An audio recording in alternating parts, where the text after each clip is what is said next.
Right, so welcome to this space. It's been a while since we've been on a space before, and at least today we are back here for another space.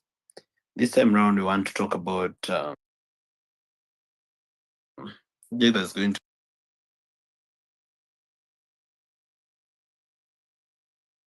we want to talk about how tribalism is.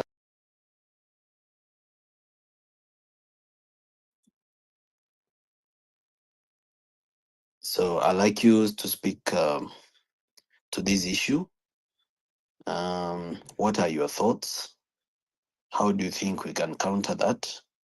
Because he has introduced even tribalism to the church.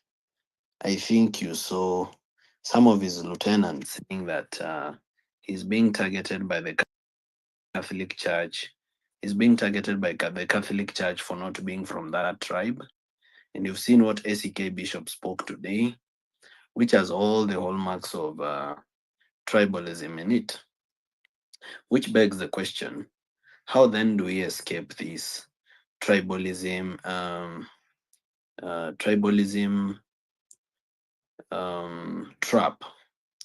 Because if you watch very keenly, you realize that ever since his space was threatened by the Gen Z, everything he has done to undermine the Gen Z and to undermine the movement or anything that the movement can achieve, he has done it with a tribal intention. For example, bringing Raila on board was all about bringing a certain tribe to government so that, once you bring the people from Nyanza, they feel like they are home, then you're able to now control government. So now that begs the question, how do we defeat tribalism? How do we remain tribeless? How do we make sure that tribalism is not the reason Ruto will continue to stay in power?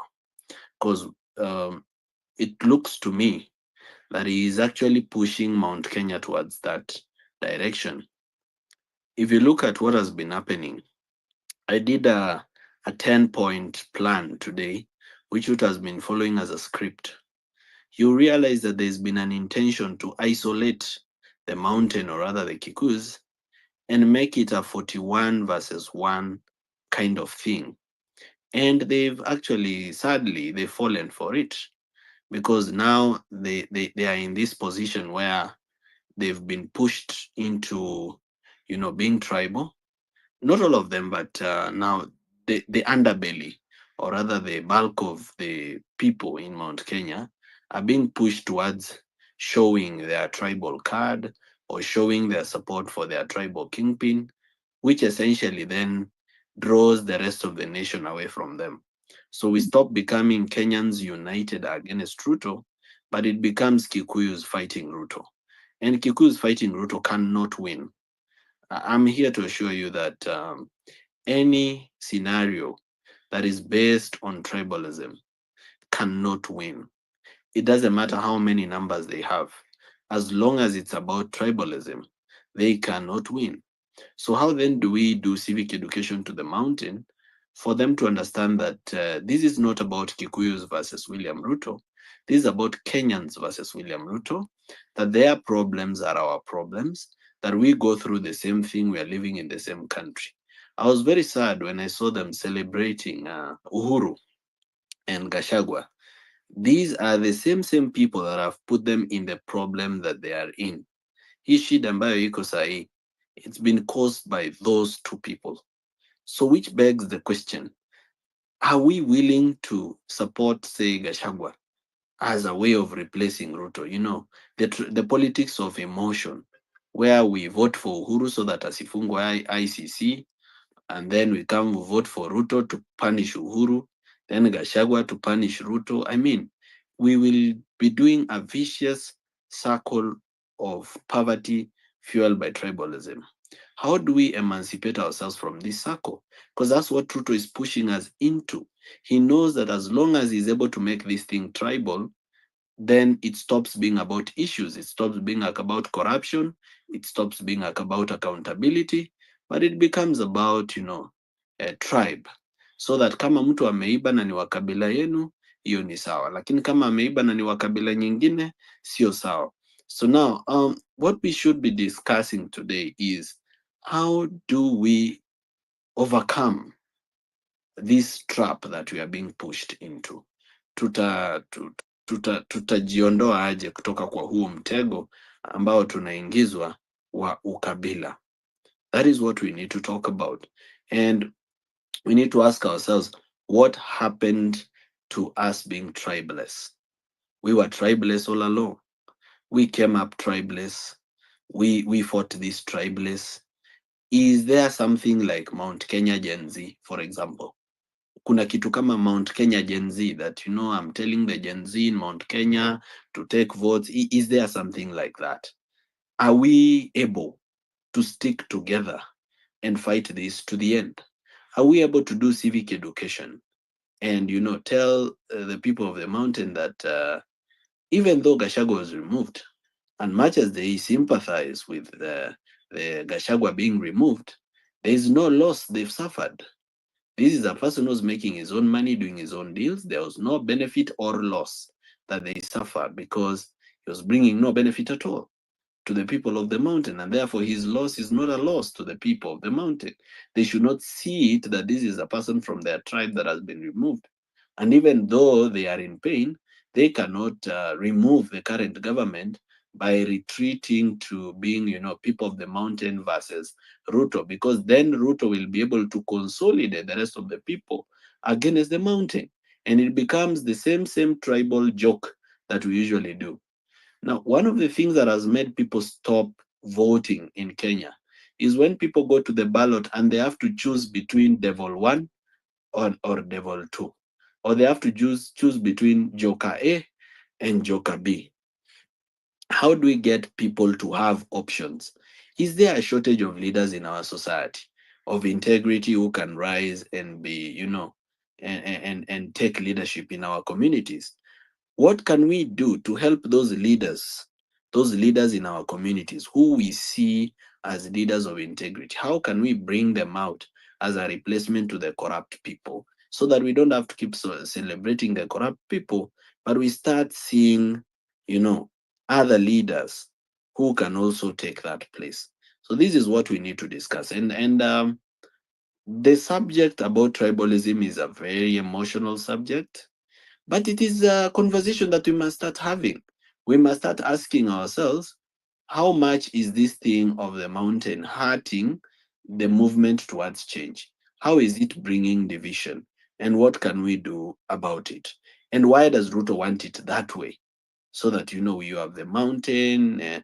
And anyway, when you complain about Gashagwa being removed, what are you telling the rest of the 40 tribes who have never gotten an opportunity to be deputy president? What you're telling them is that this seat is so valuable that if you lose it, you're supposed to complain. So the rest of the 40 tribes now start seeing it as valuable, when actually sense it is valueless. It is valueless because it has not added any value to the people of Mount Kenya. It has not brought roads. It has not brought hospitals. There's nothing it has brought. And therefore, it gives a false picture that it is a coveted thing, that it is a precious thing, when it's not.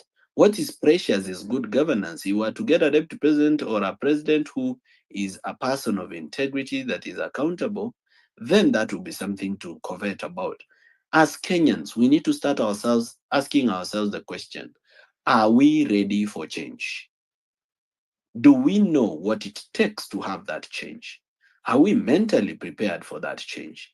Are we even ready to go to the streets, or we just tweet, occupy, occupy from the comfort of our homes, but never turn up? Only 10 or 15 or 20 people turn up and they are, hit with tear gas. Do we know that our power is in numbers? What is it we can do to get ourselves out of this trap?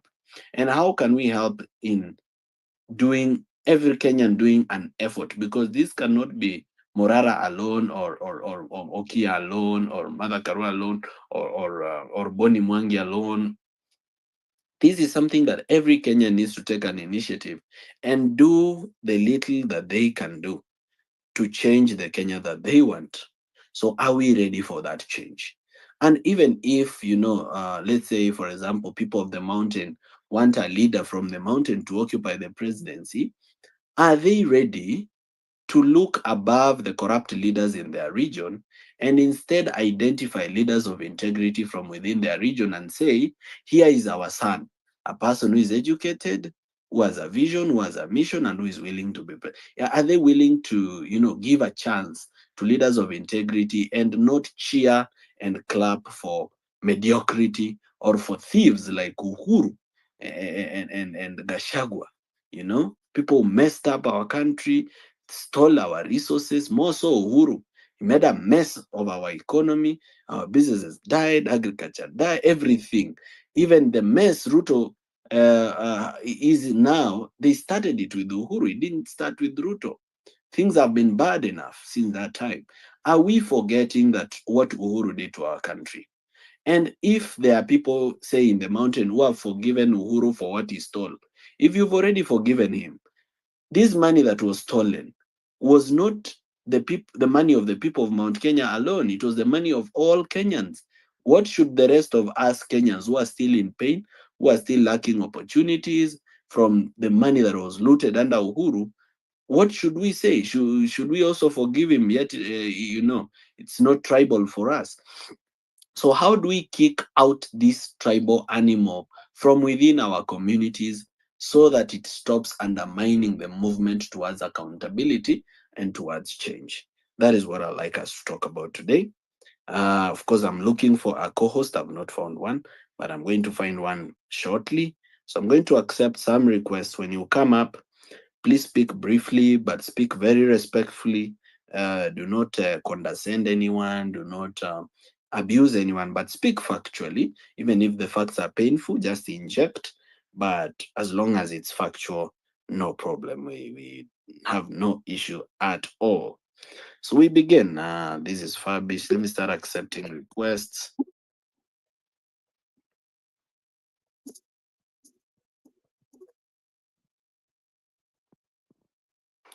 All right. So welcome to the speakers panel. Please mute your mic when you get to the speakers panel. Meanwhile, as I look for a co-host, let us see who can start. Fabish, you're ready. Take it away.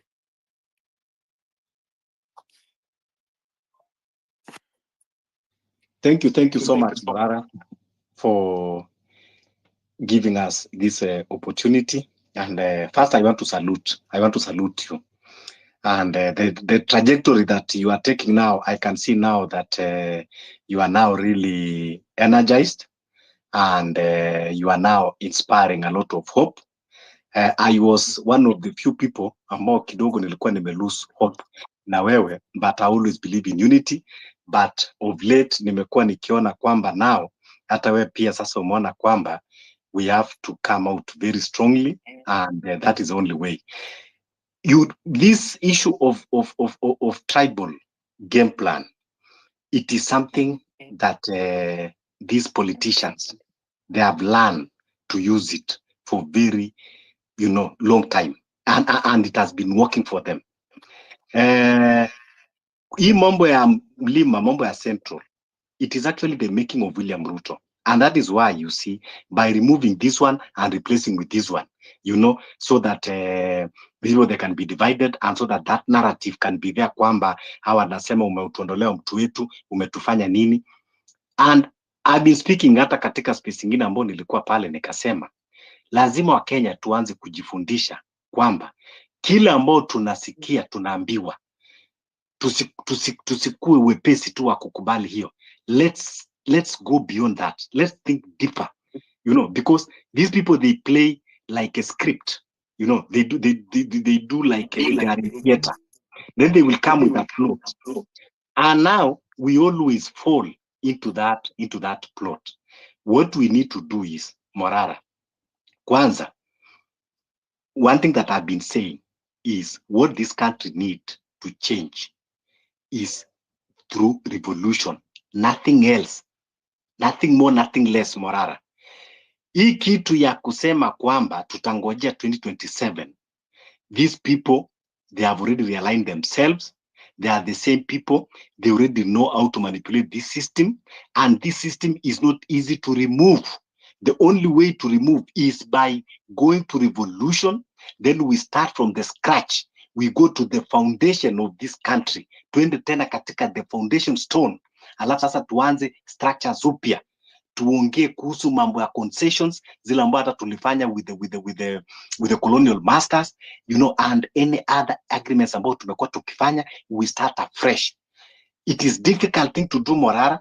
I know it is an uncomfortable thing for many Kenyans, but that is the only way. That is the only way out that we need to do. In as much as tunasema mambo ya tribalism, mambo ya nini, tutaongea, tuzungumze, but time itatupata tukiwa pale, and tutajipata in the same trap. Morara, we have to brace ourselves. It is only through revolution. We have to be radical. We have to go very hard through revolution. Then now we can, that voice that we used to talk, drain the swamp, that was the voice of God, and we should not ignore it.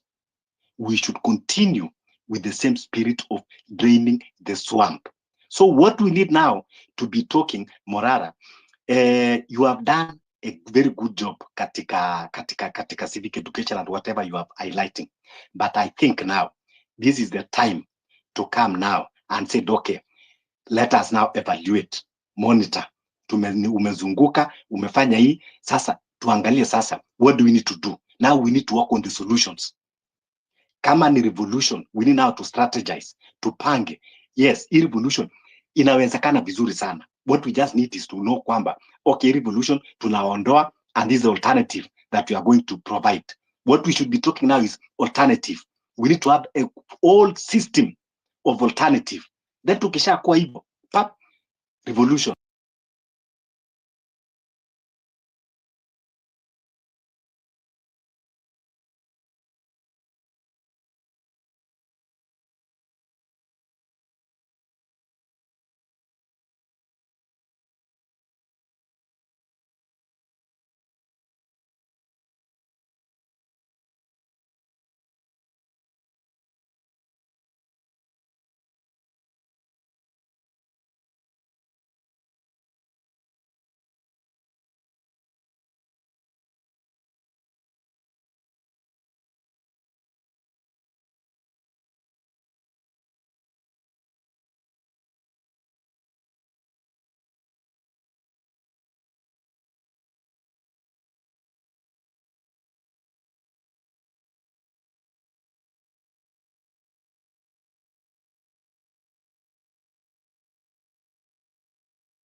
is what this country needs, the foundation of this country, tuende tena katika the foundation stone, alafu sasa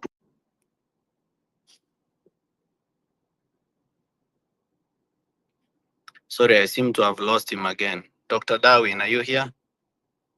Yes, I'm here, Morara. You can hear me? Yes, we can hear you loud and clear. Please proceed. Thank you. Thank you very much. And first, I want to appreciate your effort for the civic education and making what looks hidden to come to the glare of light. It's very important to put in context when you talk about corruption. Then it's very important to put in context on what really is ailing us and the trips you've been making around. I saw what you did in Kwale. Very, very important. We can now put to perspective. I'm a health worker. I'm a doctor and orthopedic surgeon working in a hospital in Rift Valley, MTRH, and uh, I would also want to just add a piece of healthcare deliverables in this conversation because it's a framework that has really been collapsed in the past over 8 weeks. So there was an introduction of SHIF and SHA, which came to replace NHIF.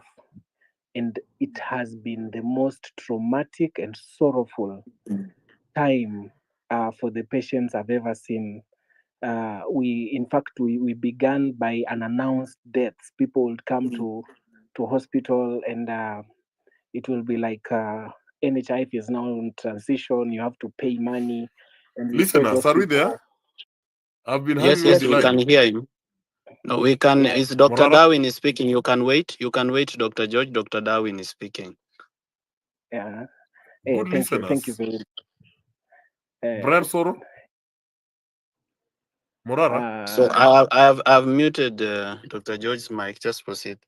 Okay, thank you very much. So we've had a really trial time. We had to suspend theater lists, and you see what makes this thing even worse.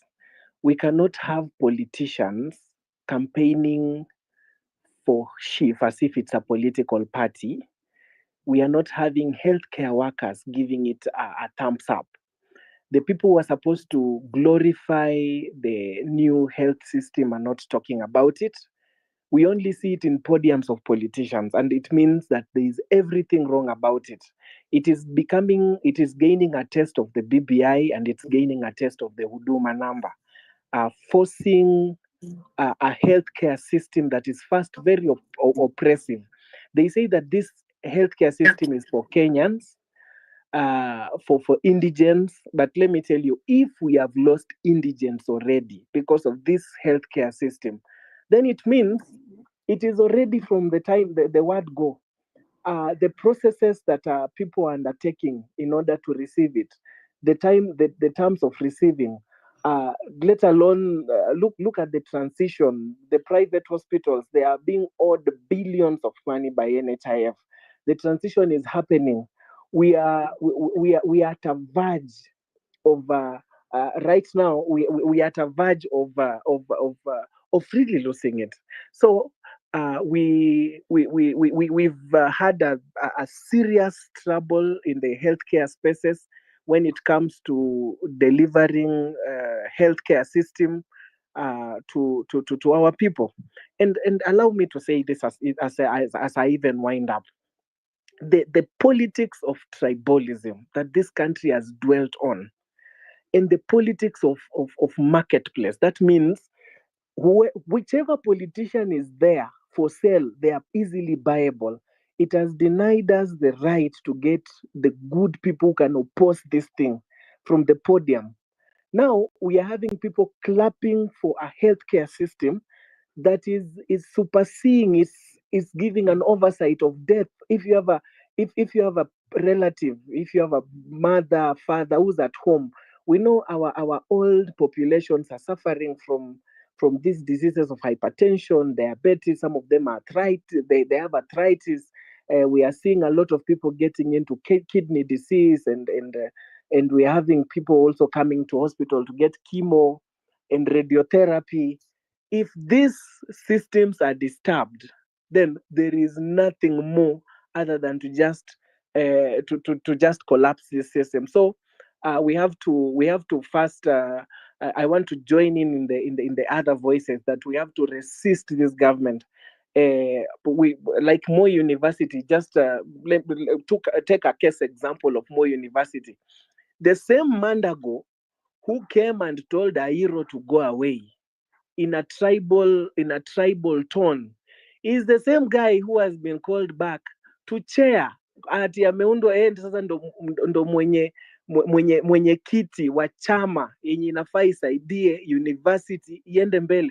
So how can you bring the poison that destroyed the entire institution, and then you're saying this poison is now the one which will render medication to the institution itself? So there are kinds of jokes in this country that we cannot really stand and watch. So we are backing any mass action, any industrial action. In fact, we're encouraging unions to strike forever. Hii ikifunga strike, hii inafungua strike. Hii ikifunga strike, hii inafungua strike. Let us strike until we have this guy out of the office, because we cannot live in a country where even basic healthcare provision is very difficult to achieve, which was being achieved 2 months ago. Right now, it's very, very difficult. They have politicized healthcare system. Today, the president was saying ati tunataka ati wananchi ndio wataran healthcare huko kwa villages, nyinyi ndio mta. Who said that?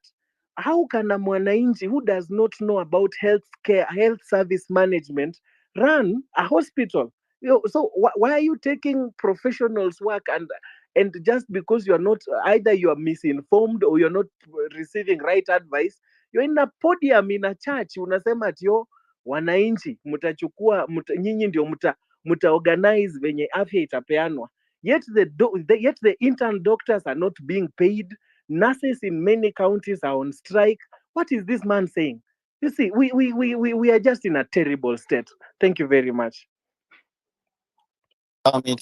Allow me to interrupt you.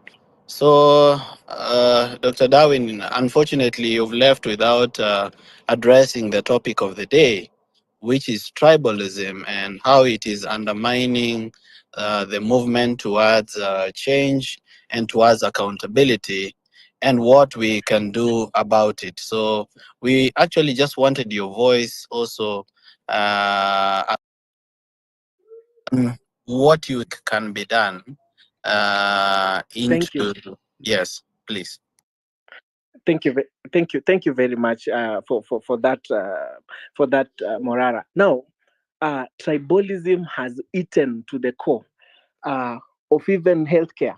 I'll tell you, they are the biggest playing field of nepotism is in healthcare.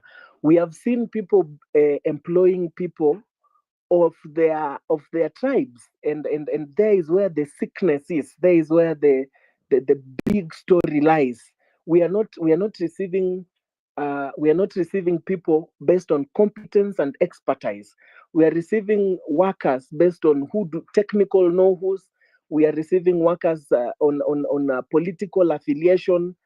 Healthcare has become part of a political reward system. Look at what is happening from the top. Just allow me to mention. Look at even the council itself, the KMPDC. The people who are appointed in KMPDC, it's a political reward system. The president feels like huyu alisimama kiti fulani akaanguka, kwa hivyo wewe kuja ukae hapa kwa hii chama, kwa hii council ya kuregulate healthcare. Haya, CEO wa KNH ni huyu fulani, wacha huyo akue. CEO wa hospitali gani ni fulani.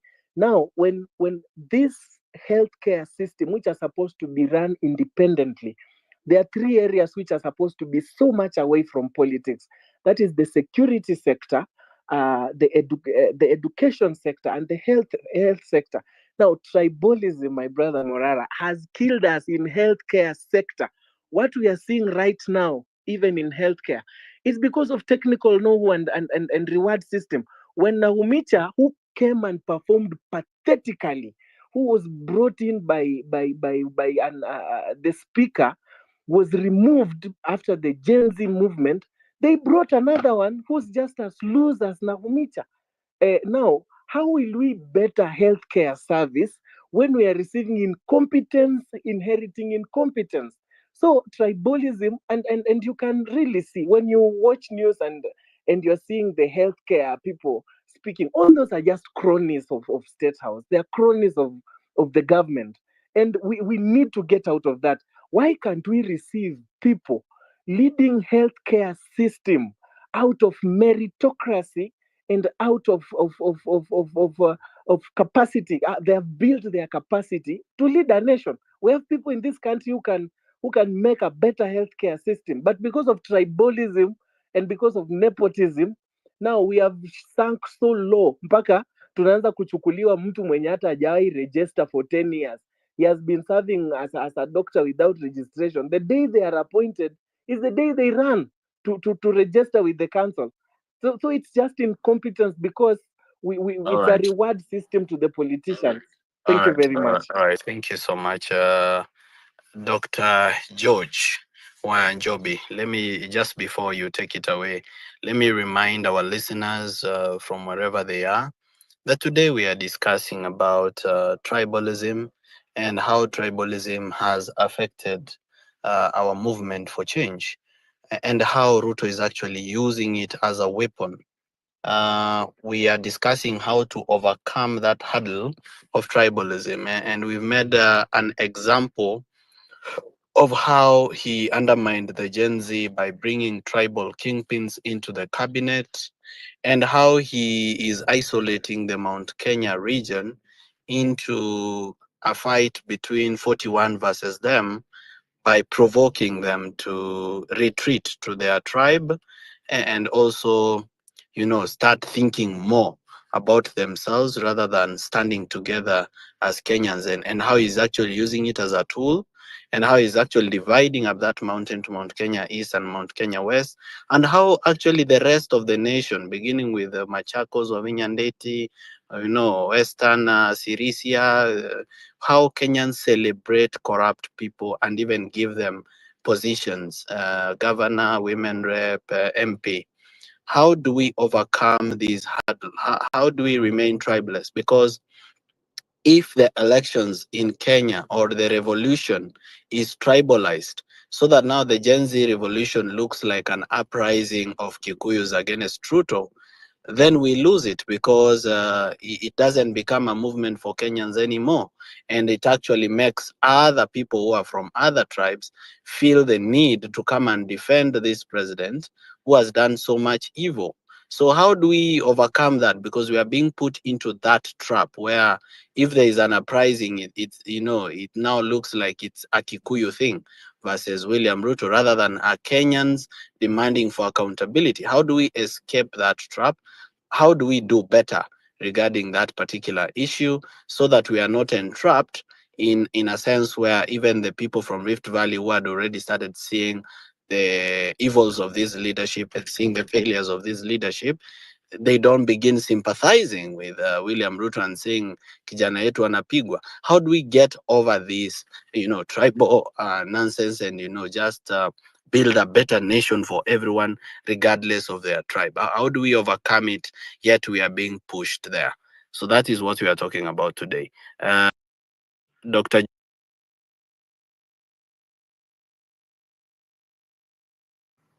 Dr. George Wanjobi, are you ready? All right, Brian. Yeah, hello. Am I audible? Yes, you're audible. Please proceed. Yeah. So, yeah. Thank you, Morara, for holding this space. Okay, I'll use a bit of history to give some insights. I think might help as we are discussing Kenya and its tribal politics. First of all, okay, I don't know how controversial this is going to sound, but let me just say it. I don't think there's any country in the world that is not organized tribally. And by tribally, unfortunately, most of us in Kenya, we think tribe, we imagine it's the ethnic extraction, the language that we use. But yeah, in African countries, that's, you know, what is prevalent. But in other countries, for instance, I can pick the US, Scandinavian countries, and some of these countries that we consider to have developed, they also have tribal politics. The difference is that their tribe association is based on ideas, where you find some people, you know, they will tell you that they're conservatives. Like, for instance, the Republican Party, they're conservatives, and then now you have, you know, the Democrats, who are more on the left, and they are a bit liberal. So those are their tribes. Yes. So at the same time, is it possible to get rid of tribalism? Yes, I'm saying yes, there's a chance there. What, Morara, I think you're doing with civic education and etc., you're trying to explain to people what, how their leaders, you know, you could be speaking the same language, but you are not catching the same hell as, you're the only one who's catching hell, but your tribal lord is not catching any hell. Yes, there's a chance there. But I feel like at the moment, we are dealing with, you know, there's an individual here by the name of William Samuel Ruto beating this guy. So I can see that there are different ways, and people are trying to come up with, you know, different strategies and etc. Where, from where I sit, I feel like if we look at building institutions. Hello, guys. I'm not a big I fan of. don't intend to interrupt anything, but I think we might have lost our speakers. I don't know if any one of you is hearing anything from your ends. Yes, I can hear.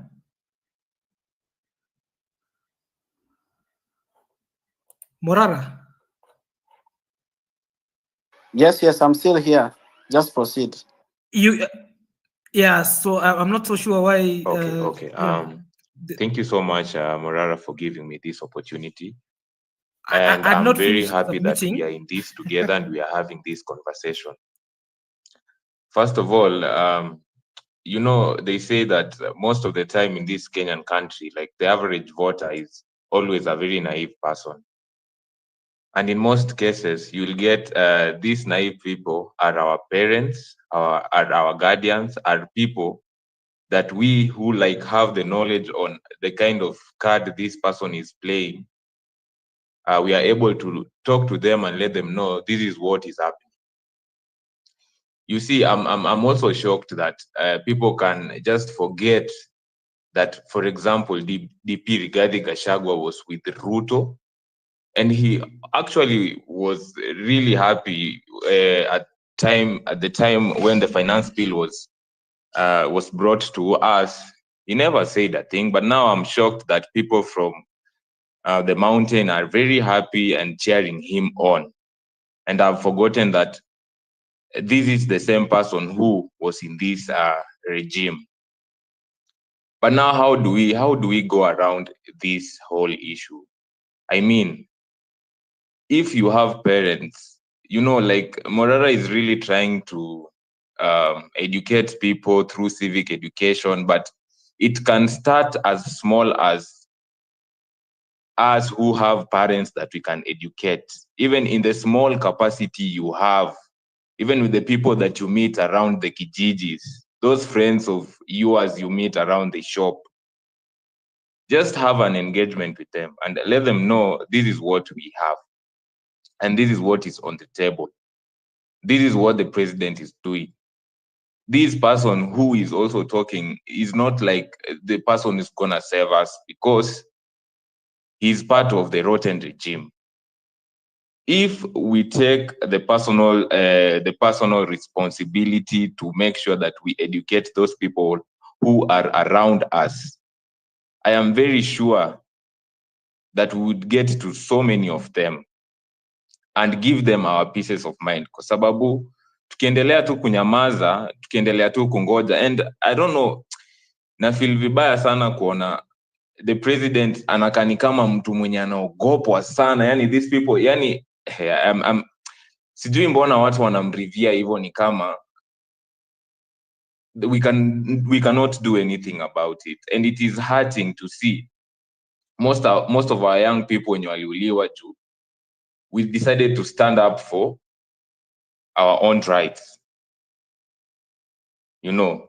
And I'm very happy that we have this kind of president at this time, because now at least watu wenye walikuwa hajafunguka macho na kujua yenyewe we don't need to elect our tribal person wamefunguka macho. It has shown us that we have rot in our Kenyan politics. Look at Baba, maybe Baba mwenye we thought ati huyu ndio mtu anaweza tusaidia, it's been eaten by the system. Now we are aware, now we have seen, tumeona this is what can happen. At least with this government, it has exposed so many things. It has made us start a conversation around Kenyan politics, bad governance. It has made us understand that we as the people can have so much power. Because I am very sure it is around this time that hata easy the Twitter spaces we've been able to have zimekuwa gain more power, because now people have realized this is like, now we need to be talking about these issues. And then I know, like, you see, even the president is doing a lot of looting kwa sababu anajua this is how he's going to buy people out, you know. Because hawezi sema all these people are just supporting him evil, and they are seeing kwa grao people are suffering. Shift is not working. Everything is in pieces. And the act of a leader just putting things together and patching up pieces because of money, at some point too, kitamramba, and we'll be here to witness it. So the last thing I would just say is, Morara, we really hope that you won't be consumed by the system. Tumeona some of the people we were really championing for, na watu wenye wamekuwa kitufanya tunafeel enyewe this movement is gaining power and it's headed in the right direction, and we believed in them. As young people, we look up to so many of you who are talking these things out. So that is my last piece to you, Morara. Kindly don't be consumed by the system, because now the system ikishaanza inachukua huyu ina consume, then we won't be having somebody to give us the momentum as young people to in one direction. Yeah, that is what I have to say. Thank you so much, Bahati. Would you be willing to co-host? I am about to rush somewhere now. It's okay. So anybody who feels like they can co-host, please inbox me. Yeah, Dr. George, are you ready now?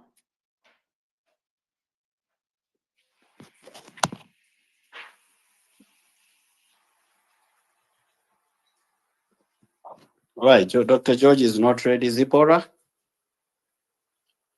Thank you so much for the chance. Morara, I want to thank you, and also I want to urge you and also beg you, just if we want to do away with this kind of politics, we need to have leaders. So for example, me one nakwanga na tashwishi because we have some leaders, the young leaders who have been trusted so much, na at the end of the day wamechukuliwa, wamekuwa watu wa system. So we feel like we are losing hope. Lakini so mi kupigana na hii mambo na hii to clean the system, if we want us to believe that Kenya as what we call enough resources, just for us we have to find a very young strong leaders who can lead Kenyans to overcome all of this that we are going through. So ningekuambia Mr. Morara, tafadhali ujitolee, tuwe na viongozi. We should be led by the movement or the resolution should be read by the readers. Leaders who are strong, who can give us what we call a direction. So for example, tumesema we want to occupy everywhere. We should have a voice that we read these people. So mi ningesema kwamba tuwe na kiongozi, hata kama tumeshinda tukisema ati they will be put by the system, we must have a leader and also we trust these leaders kwamba watatupeleka mbele heading 2027. Morara, I want to tell you that we have Kenyans, a large number of Kenyans who trust in you. Please don't betray these people. Thank you. Right, thank you so much. I just want to assure everybody that is listening today that I will never betray you. Mengi yamesemwa kunihusu, some said I'm a project, but mimi nikawaambia kitu moja. There is nothing I can do to prove to you guys that I am real. But I am going to be consistent until you see that I am real. So I'm going to be very consistent na sitanunuliwa. That is a guarantee I'm giving all of you. So msiogope na don't, the offers have come. Si ati sijapata hizo, they come. But I'm very dedicated towards what we are doing. So let's discuss this issue. So Dr. Darwin, you're here to co-host. Are you loud and clear? Yes, I can hear you loud and clear. I don't know from your end. Perfect. So I'll accept some requests for you, then you will give the spaces for people to speak. Na iendelee hivyo hivyo. Thank you. Thank you.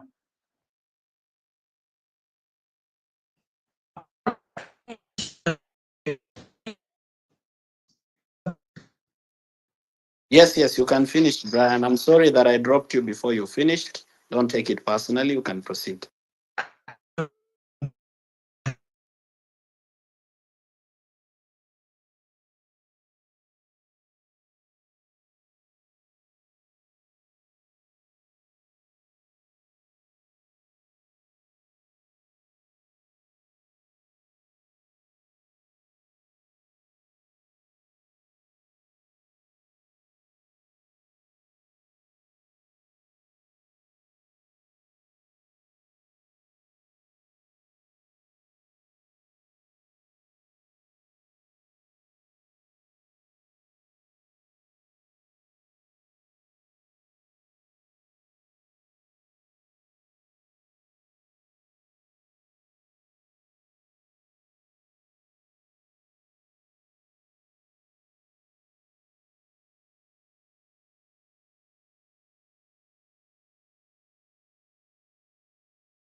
Brian, allow me to interrupt you.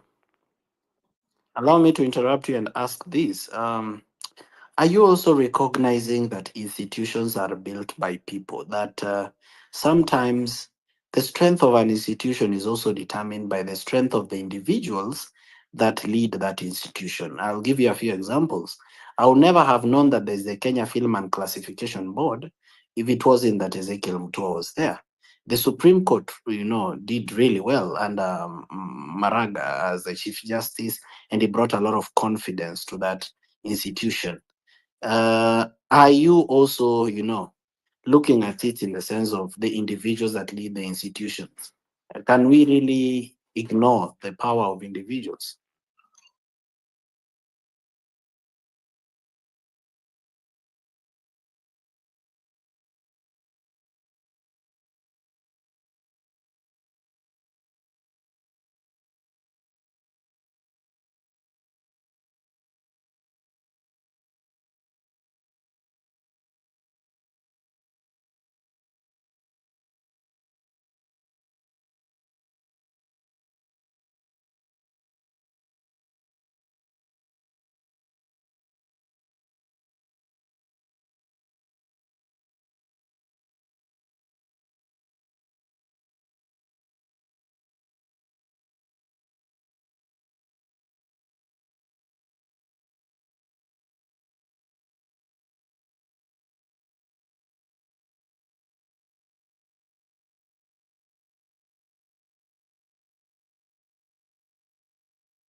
about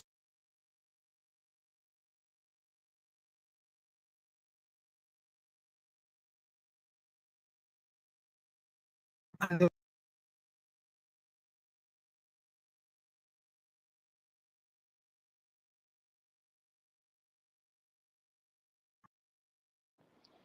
Thank you very much, Brian. That's very true. In our in our tribalness is where we are supposed to be united, because that is our variousness. But politicians in fact have come to divide us on those kwa hizo tu misingi, telling you that this tribe is better than this one, so developing themselves in names of kingpins, which we are totally against. Josephine. Thank you, Mr. Thank you, Dr. Thank you, Mr. Morara, for hosting this space. I'm Josephine from Mombasa, and I want to say good evening to everyone. And also from your timelines, I salute you. Good morning, good afternoon. Yes, thank you very much, Mr. Morara, for hosting this space. However, before I speak, I want to also to bring to your attention that I am just from another space that I was hosting all the employees of this country. We were discussing about the issue of the SHIFSHA and the NHIF, and where do we feel we are as employees in this country. And for those of us who are working for the government, do we really have job security? And we have agreed that we will be holding another meeting on Wednesday from 7:30 to 9, so that we come up with a way forward, because it seems like COTU has forgotten his mandate is to protect the employees of this country, and now is doing nothing. Once you do proper calculation of the taxes that have been imposed on the employees in this country, actually we are paying up to around 51%. So you are taking home only 49%. What does that mean to us? What does that mean to those who have loans? What does that mean to those who have children to take school? Because it's unrealistic that I am working for the government, or I am an employee of this country serving this nation. I am being deducted taxes, and at the same time, I am being taxed by the government to take care of the citizens of Kenya who are jobless. Yet I am given the taxes to the government so that it would take care of the people who are jobless. Now the burden has been put again back on the shoulders of those of us who are employed, and now we realize that we are really suffering, and nobody is there for us, because God was just gone silent. Actually, visit saying that he wants Ruto to change the constitution, and we can ask ourselves, what kind of people do we have in this nation, honestly? Because what kind of a person is that? A person who has been in the COTU for over 24 years, because he joined in COTU the year 2001 until today. He cannot stand for the employees in this country. Even when we are oppressed, he stands with the oppressor. Then we really need a tool to remain there in that position. Those are the questions we need to ask ourselves. So I would really want to invite you so that you join me on Wednesday as we host all the employees in this country, so that we can deliberate on this and come up with a way forward. Because we do not have a choice, we have to put things right. Because if we are having people who don't care about us, I think you can see clearly and very categorical, it has been a club of this and this and this for this. Because if you see the people who have been appointed of late are people who have been actually convicted of actually corruption in this country. And they are the same people President Ruto now has appointed into office. And instead telling us we should not go in tribal lines.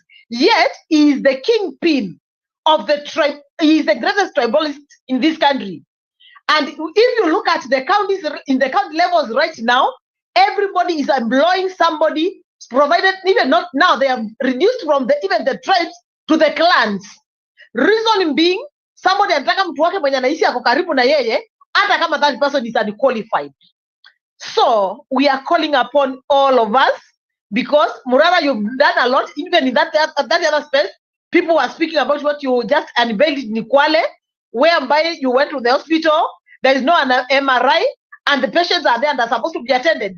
And we were asking ourselves, I am working in a level 6 or level 5 hospital, yet I fall sick while I'm on duty, and I cannot even acquire a Panadol in that hospital. I have to go to level 2 so that I get a Rivaro, so that I get treated in level 4 or level 5. What is really happening to us? Because we need to stand out and get to know that anybody who actually decides to do away with your health, then that's a person who just wants to bring you to zero and make sure that you remain a beggar for the rest of your life until you go to the grave. Right now, as we are talking, so many people are dying because the Shifsha is not working. It has just it's a scam. People are suffering. You cannot acquire medical services, yet you have been deducted. And somebody also has the audacity to tell you that if you don't feel comfortable with the NHIA, with the Shiv and Shah, you can go and get yourself a better insurance cover. Yet they have actually slaughtered your payslip. There's nothing left in the payslip. So we are calling upon everyone. Can we join hands together?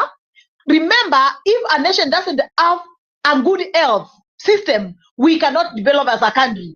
We need to have doctors who are out there, whenever is waiting to go to the theater and give services to anybody, there should be in a rational thinking way and in a capacity to think well. Thank you. Yet, right now, we are trying to deliberate amongst ourselves and asking ourselves, how about if nikiumia hapa ama nikijidunga, what happens? Nobody has to take care for me. So we need to put things together. We need to come together. We are calling upon everyone. Let's join hands together. Let's stand firm. I want to answer your question regarding what are we supposed to do so that we don't feel like the tribal issue is catching up with us, so that everybody will sympathize with the other. I think I joined a group yesterday for the Kalenjins, and it was quite well, because I realized they also feel the same pain that every other Kenyan is feeling, and we are all together. So what we are saying is that, can we forget about, we only know that we have two classes of people, the poor people and the oppressed people and the oppressors. And the oppressor is Ruto and his government, and the members of parliament whom we elected, and they are not doing what we are supposed to be doing, what they are supposed to be doing for us. So, fellow Kenyans, can we stand out? Can we go out there and join our hands and do away with the Kotu? If he thinks he cannot take care of the employees of this country, let him pack and go, and we have other people who can speak on our behalf. We will be calling all the unions together so that they come and tell us what's the way forward, because we know there are so many civil servants who are subscribing to the civil service union, and that is happening. Thank you. So thank you so much for giving me this opportunity. I really appreciate. Can we stand together and join us together? Let's remember, on Wednesday from 7:30 to 9, we join the space so that we can deliberate on our own issues. Thank you so much, and God bless. Thank you, Josephine. What I've really captured here is a president cannot talk against tribalism, yet he's spearing tribalism. His appointments are directing towards a direction. He's employing his cronies. He's doing political rewards. He does not employ on meritocracy, and that in itself is the rot in the system. To those ones who are just joining, we are talking about the tribal game plan, Rutos tribal game plan, how it's affecting this nation, how we want to stand against it. What is our game plan against the tribalization? We've seen people being appointed in terms of tribal basis. We've seen opposition and government merging so that they can just equalize the Gen Z's effect, which was a very good start of revolution, and we don't want that spirit to ever cease or end. Dennis K, you can take it up.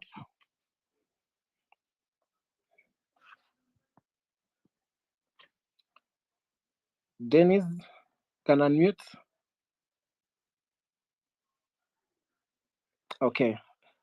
Luigi. Thank you, Dr. Darwin, for this opportunity. First of all, speaking as a Gen Z, and I'm an undergraduate right now, but I'm so frustrated with whatever is going on in this country. From my own experience, I think I experienced tribalism firsthand. I went for an interview somewhere, and the first question I was asked was, "Who sent you?" Uh, for a moment, I thought, and then I walked out because I knew there was really nothing for me there. Um, okay, let me go to my uh, major points. I think Kenyans right now are in a very, very desperate situation, and desperate situations require desperate measures also. Um, Anybody who will stand against President Ruto come 2027 might easily get votes out of desperation, and this should not make a Morara. Okay, let me say this: Morara should consolidate and start talking to these people who have been in the system for long. By these people, I mean people like Kinamaraga, people who have a clean record, and they are appealing to the masses and have really big influence right now. If he joins hands with those people, joins hands with people like Akina Senator Okiya Mtata and other few people who can be trusted, they can really pull something that uh, most of us will not believe, because we just need leadership right now. We don't need anything else. Um, Secondly, I I wanted to talk about the issue of unemployment. Right now in this country, I don't know, man. I don't know who has the statistics, but I think all the people I know, all the people who graduated before me are all jobless in a career path that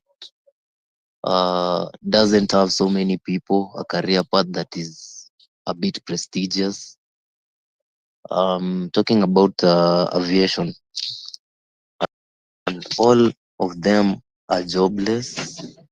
Maybe a few got the opportunity to go work themselves up, but most of them are just jobless. I'm wondering where we're going, because as the Gen Zs, we are really terrified that most of our productive years will be used to fight for a liberation that we never even envisioned. We don't know how it happened, and most of the things that have happened in this country, or rather, people who fucked us up, they are not here no more. We even never witnessed the post-election violence, like real time. We just came to hear of it, saw pictures of the things that happened, and we are not to blame. Right now, we have a situation that it's just one bullet for us to do it, and the only way we are going to do it is take votes, man. Vote this, kicking out, kick him out through another way is very difficult. So thank you. That has been my submission. Asante. Asante sana Luigi. Indeed, very true. If we do not act against the tribalism, which is now on the rise, then we will spend much of our years fighting for liberation. When we want to liberate ourselves, then we have to uproot it from the source. The source is in bad governance. The source is in nepotism. The source is in tribalism. We saw how our Gen Zs were on the streets only to reward political classes and to have a reshuffle of the cabinet to get people who have been interested, who have been salivating for some position. You can imagine the opposition was just waiting for a revolution so that it can step in and take advantage of that. So indeed, we do not need to have our career people who are studying much of their lives to be spent on fighting. We need to uproot and correct it from the political wing, because in Kenya it's all inclined in bad governance, and bad governance comes in through getting ourselves bad political leaders. So is Pingache, if you are ready, you can speak up.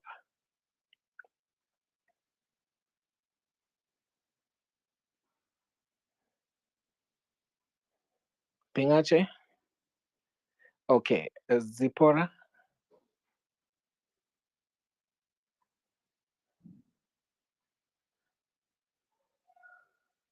Okay. Prince? Before we bring another set of speakers, Prince, if you are available and ready, you can shoot up and speak.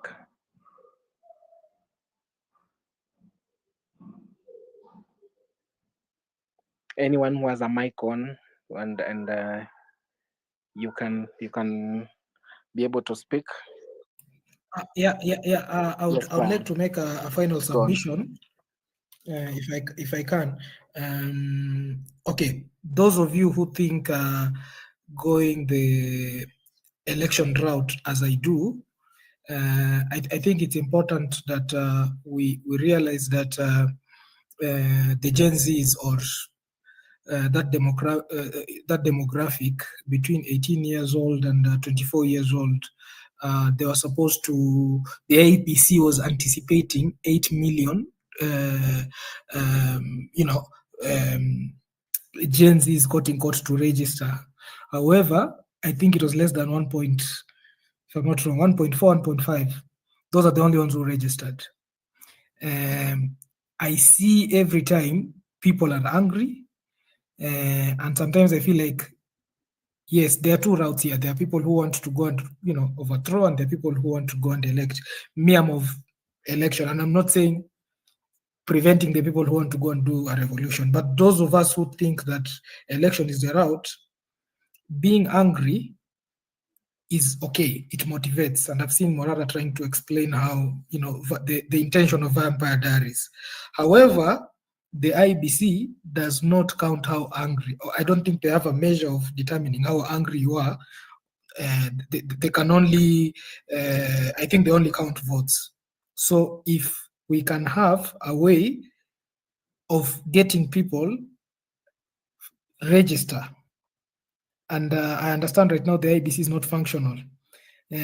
Probably we need to go to that direction, because apart from even the registration, some quick wins are going to make sense. For instance, I've seen in different constituencies, members have collected signatures to recall some of the MPs, which I think is also a good thing. So mine, I would say, if you are on the election bandwagon, yes, encourage anyone who doesn't have a vote to go and register. And because IBC is not functional, that will be among the action items that we need to look at, such that if Kina Morara decide to start, we're able to vote for them. So that's what I wanted to submit. Thank you, Brian. Felix.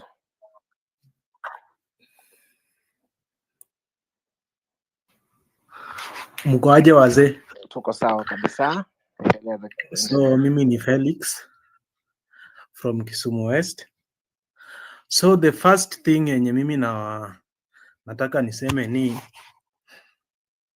Ruto is a very clever man, and there is a say that goes, to conquer a nation you must replace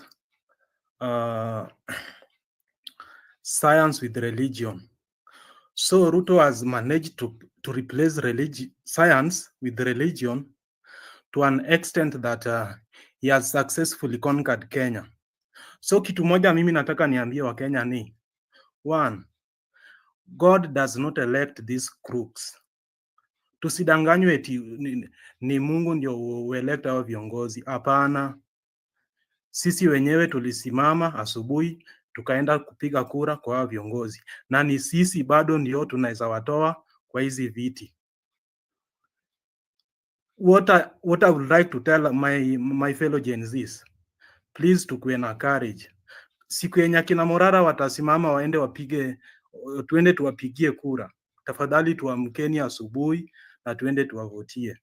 Another thing, let us stop profiling ourselves in terms of communities. Kama umesikia mtu wenu, as anybody from your tribe, anachunguzwa kuhusu mambo ya ufisadi, please wacha tu achunguzwe. Usianze mambo ya mtu yetu. Leo nilikuwa Twitter nikatazama post Morara Kebaso alipost kuhusu people cheering somebody who was wrong.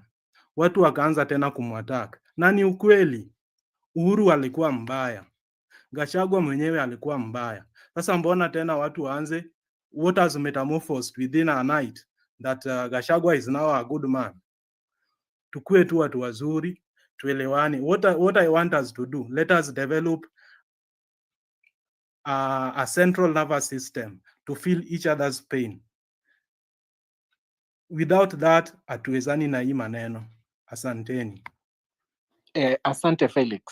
You see, we totally agree with you. And when Morara posted about Uhuru, we cannot furthermore engage in pity just because we are desperate. We have a bad leadership, so we want to consider the bad leaderships that happened before as now sanctified and good. No, Uhuru sent this country into heavy debts. He part of the troubles that we are paying for right now emanated from his presidency, and he was there with William Ruto, and they set a bad precedence which we are now heavily paying for, and we cannot sanctify Gachagua just because he left. No, he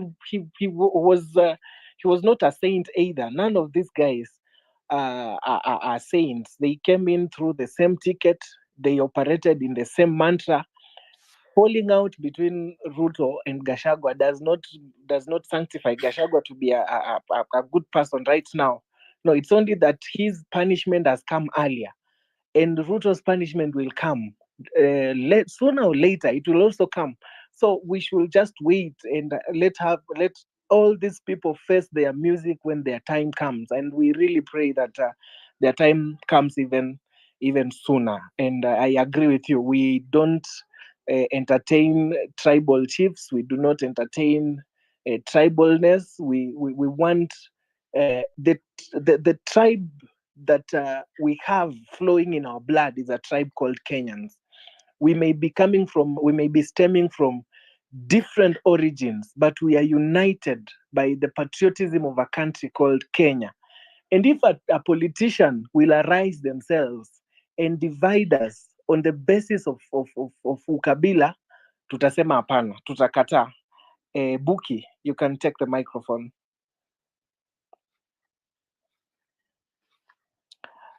Buki, you can unmute. Chalby. Yes, good evening, guys. Good evening. Go on. Okay. Okay, Chalby, I'll talk after you. All right. Okay, after Chalby, you'll follow. Okay. So I have a point about concerning this regime we're talking about. You see, when we went to the streets on 25th, that was on June, tulikuwa tumesema tuko leaderless, tuko fearless na tribeless. So like from that time we are always tribeless mpaka sahi, like hatuna tribe, hakuna kubagua, naona. So hao viongozi wamekosa cha kusema, naona. So what they are using yenye wamezoea ni kutumia tribes, but of course si tulisema we are tribeless na hakuna mtu tunabagua, tunasema huyu ni Mkamba, huyu ni Mkalenjin, huyu ni Mkikuyu, nini Mkisi, hivyo. So tulisema sisi ni tribeless, you see.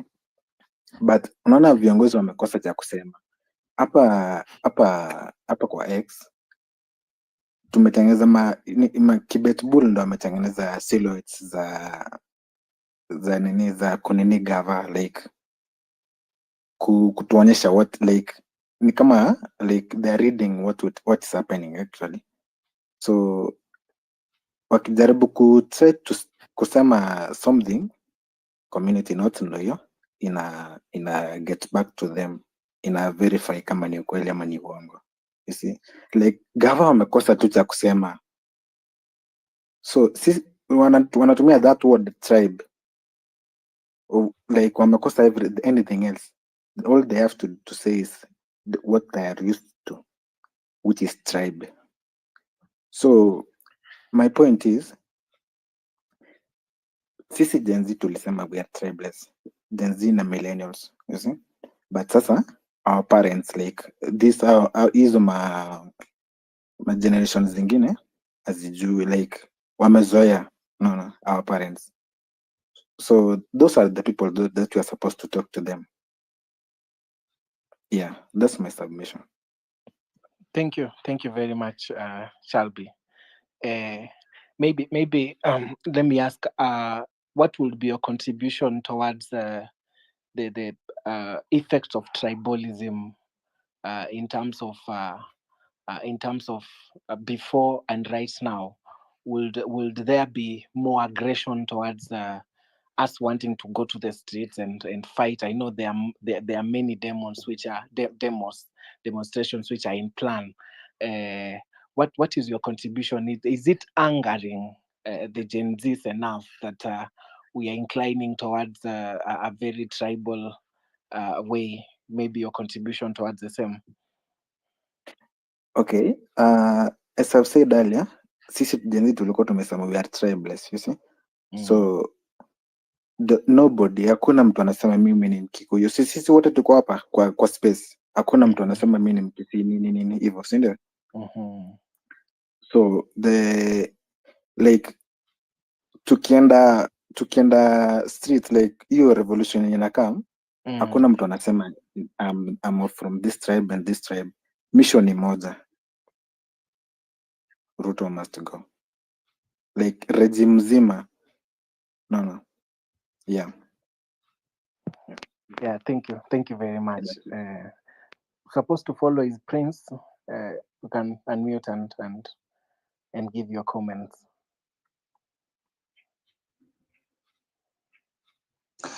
Hello everyone, good evening.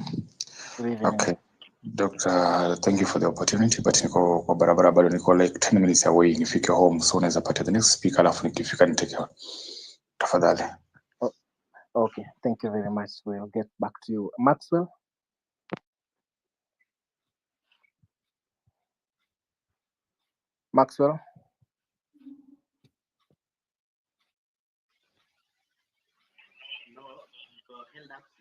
Okay. Sawa. Kenny's?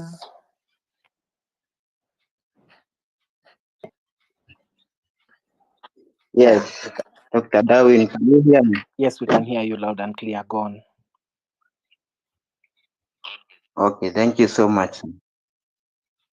So, I wish to begin with saying that I believe we are dealing with this whole issue of tribalism and how we can solve the issue of going tribal in our fight to remove these people from power.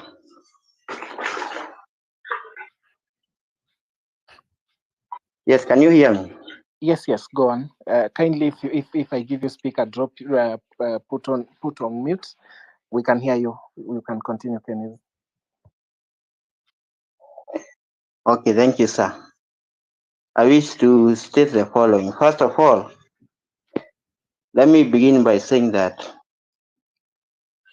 we must accept the fact that as Kenyans, we have various tribes. So we cannot do away with this topic of tribes in Kenya. And our tribes forms our foundation. Our tribes are our origins. And automatically we just found ourselves in those tribes. No one chose to be a Kikuyu or a Luo or any other tribe. Just found ourselves in these tribes. And since independence, for quite a long time now, most of these politicians, they have known that indeed we all of us as Kenyans cherish our tribes. So they know that's a soft spot for most of us. And because politicians are good at whipping emotions, they like touching where our emotions are. And that is in our own tribes. Like for example, myself, I'm a Kikuyu. Literally, sincerely speaking, after this whole dramatic removal of office of one Rigathi Gachagua, the former DP, sincerely speaking, even if I may be learned, I may be civilized, I also find myself almost being biased towards sympathizing with Rigiji. It's quite unfortunate, but that's a fact.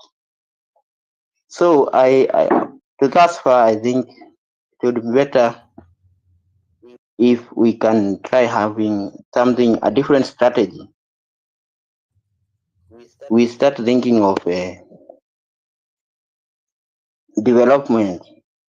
We can focus our fight on development because development doesn't know any tribe. We have 47 counties in Kenya, and each county receives money each year for development and provision of services to citizens.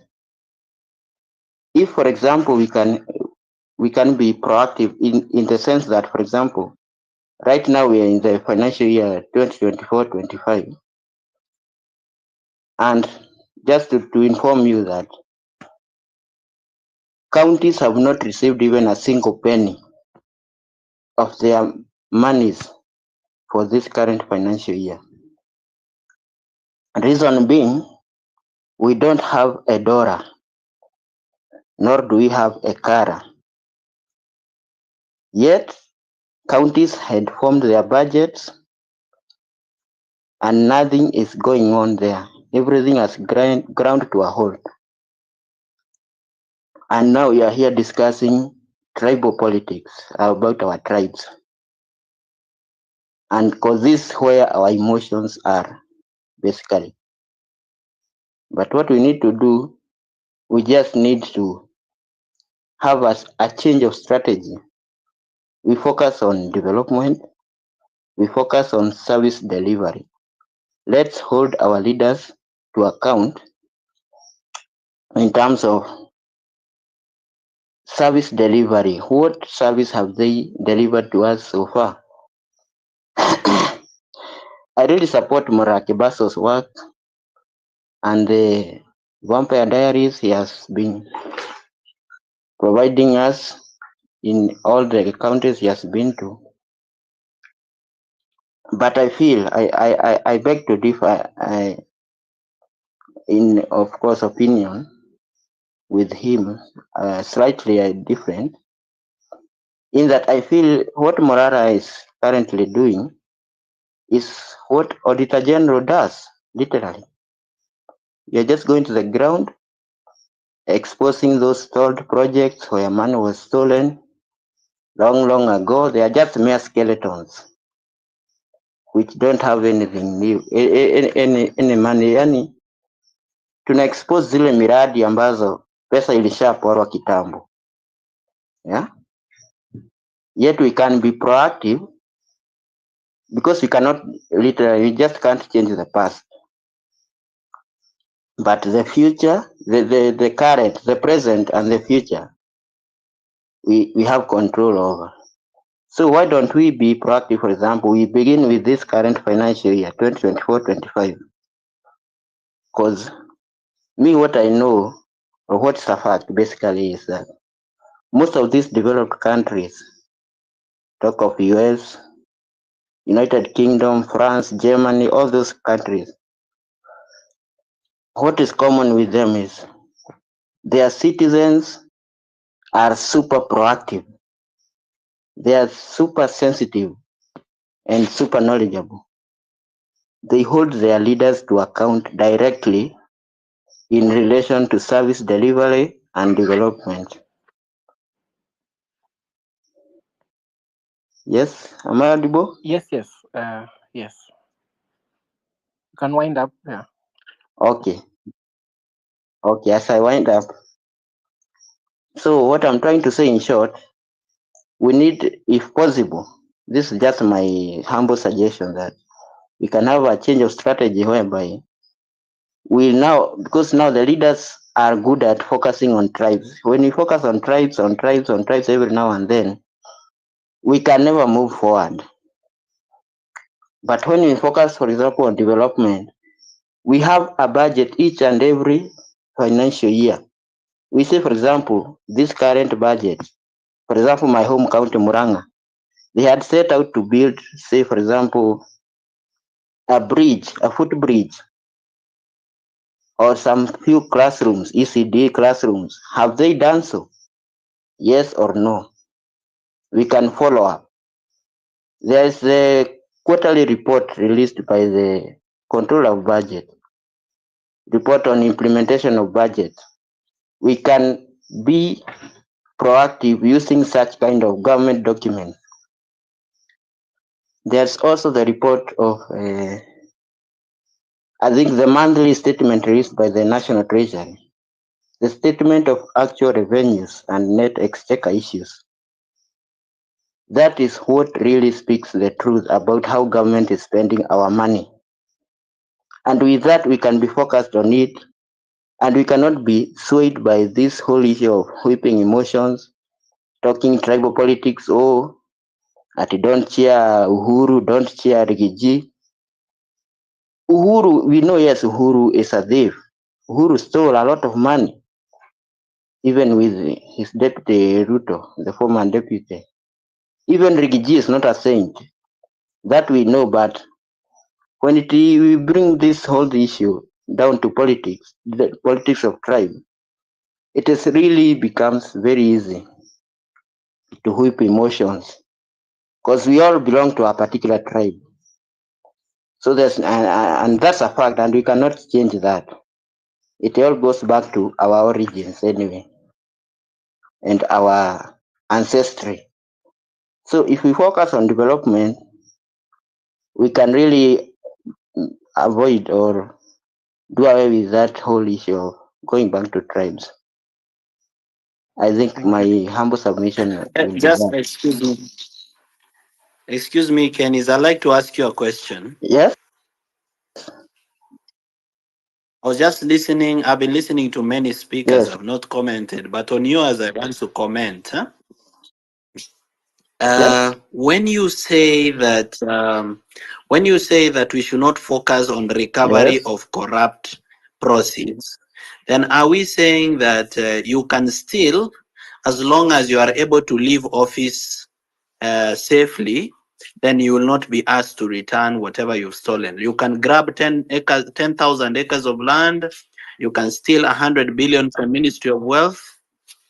You can maybe steal 10 billion from the county. But as long as you are able to retire without, being caught, then it's okay. Since you come from a particular tribe, we will not follow you up Yes. because it will bring problems with your tribe. Is that what you are trying to say? And when you say that we should focus on development, how will we do this development with corruption? Shouldn't we stop corruption first before we continue with the development? In fact, if you ask me if I was made president of Kenya, the first 1 year or 2 years, I would not do any development. I would first begin with recovering whatever has been stolen over the years. So are you saying we should forgive everybody who has stolen and focus on the development without resources for development and the development which is based on corruption? What are you saying?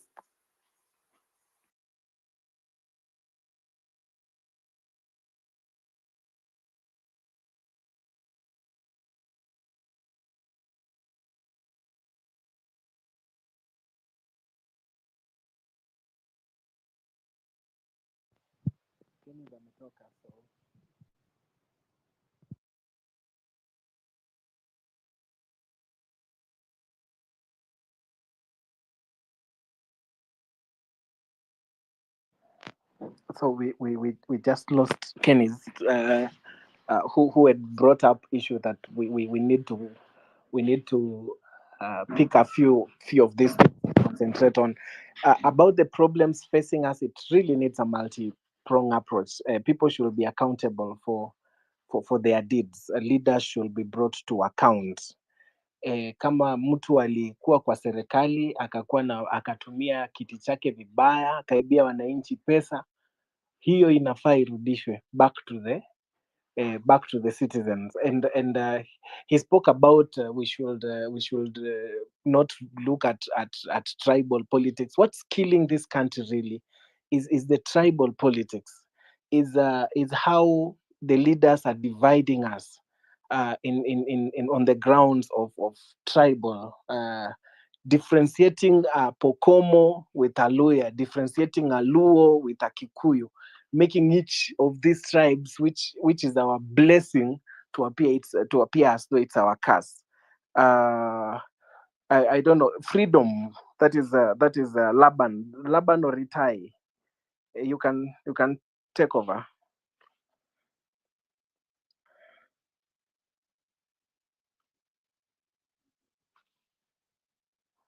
Laban or Itai. Kindly just give the mic to someone else. I have some commitment I need to. Okay, sawa Laban. Sam Simwa.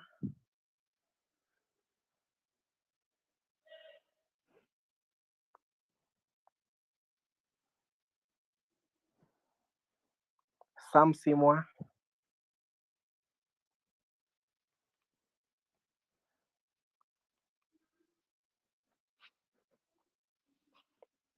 Prince Baha.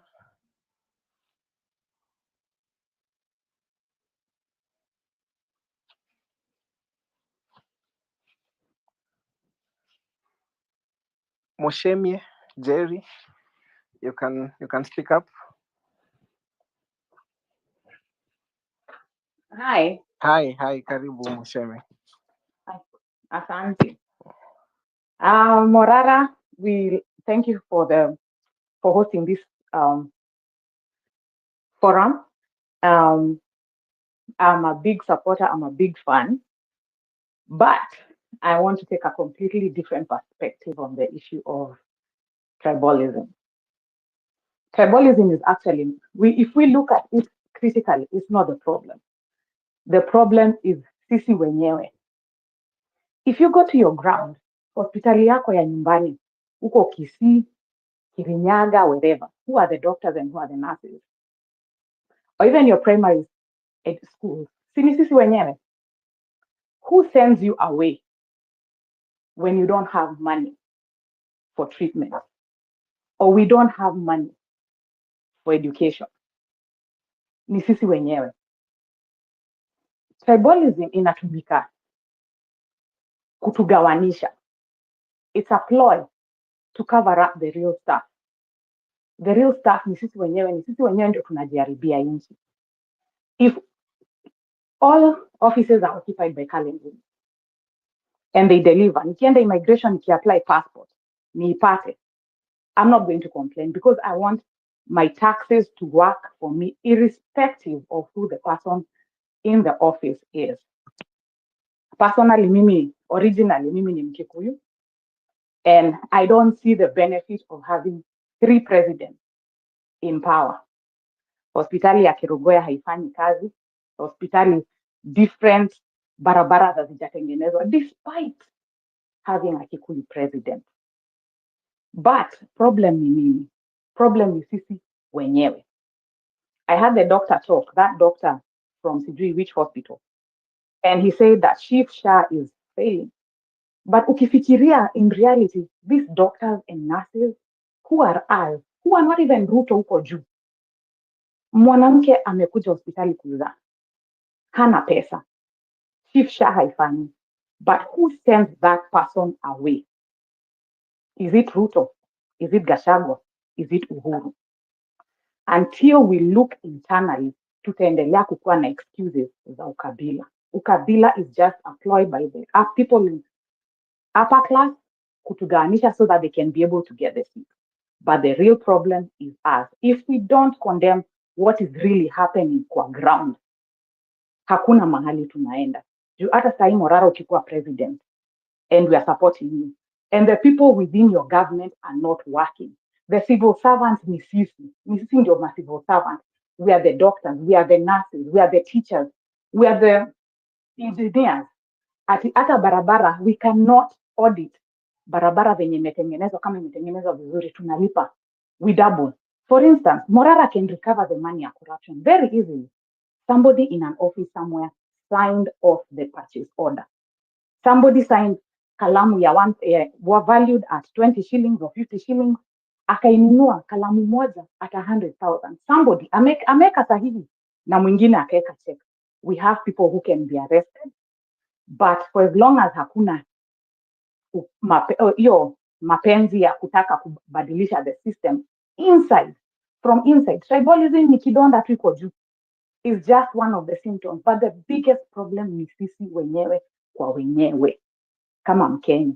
Ati saa hii nikitaka usaidizi, mimi mwenyewe tu, I take my sweet time. I know I'm next. Yeah, I'm supposed to be going to another country. I need a passport.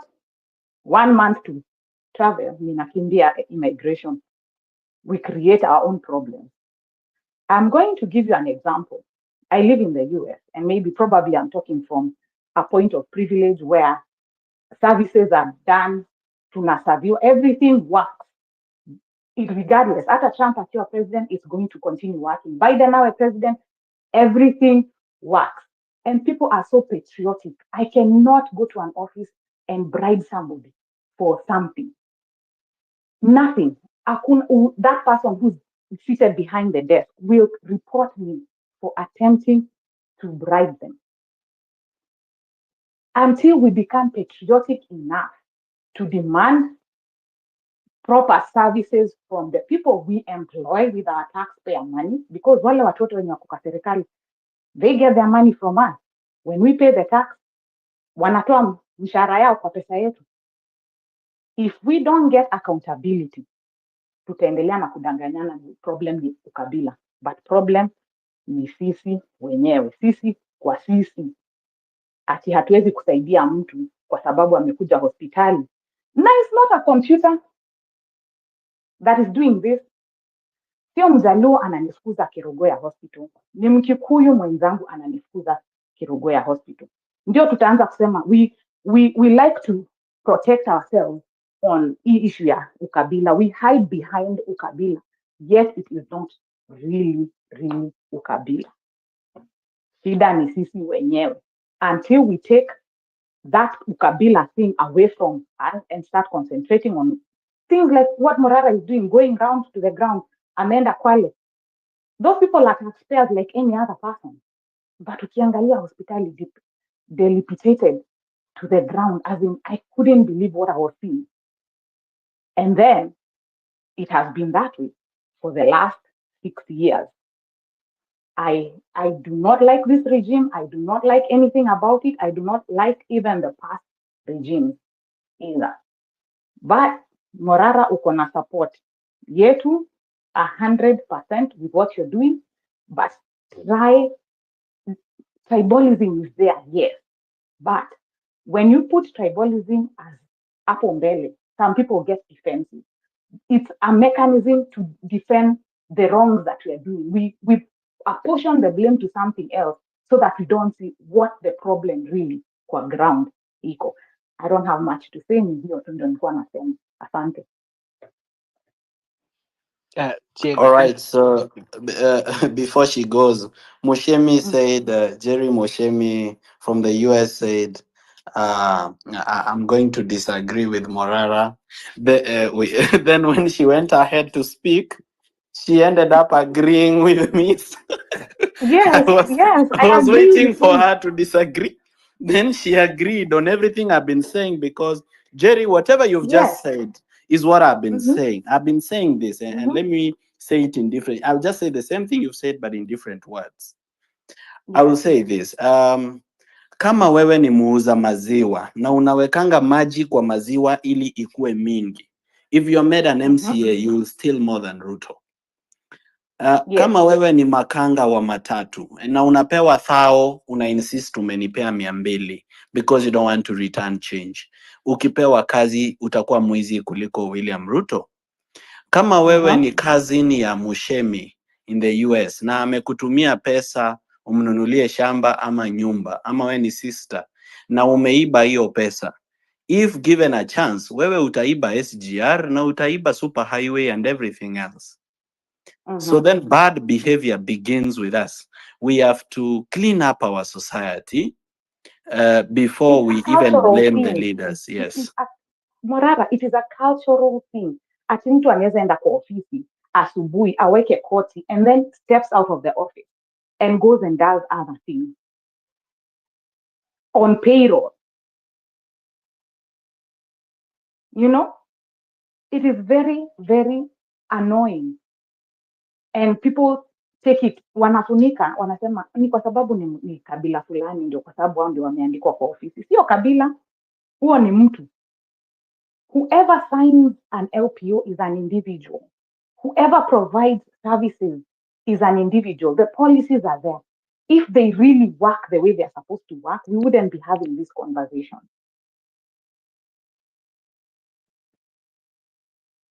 Pole, nimekuinterrupt, ama?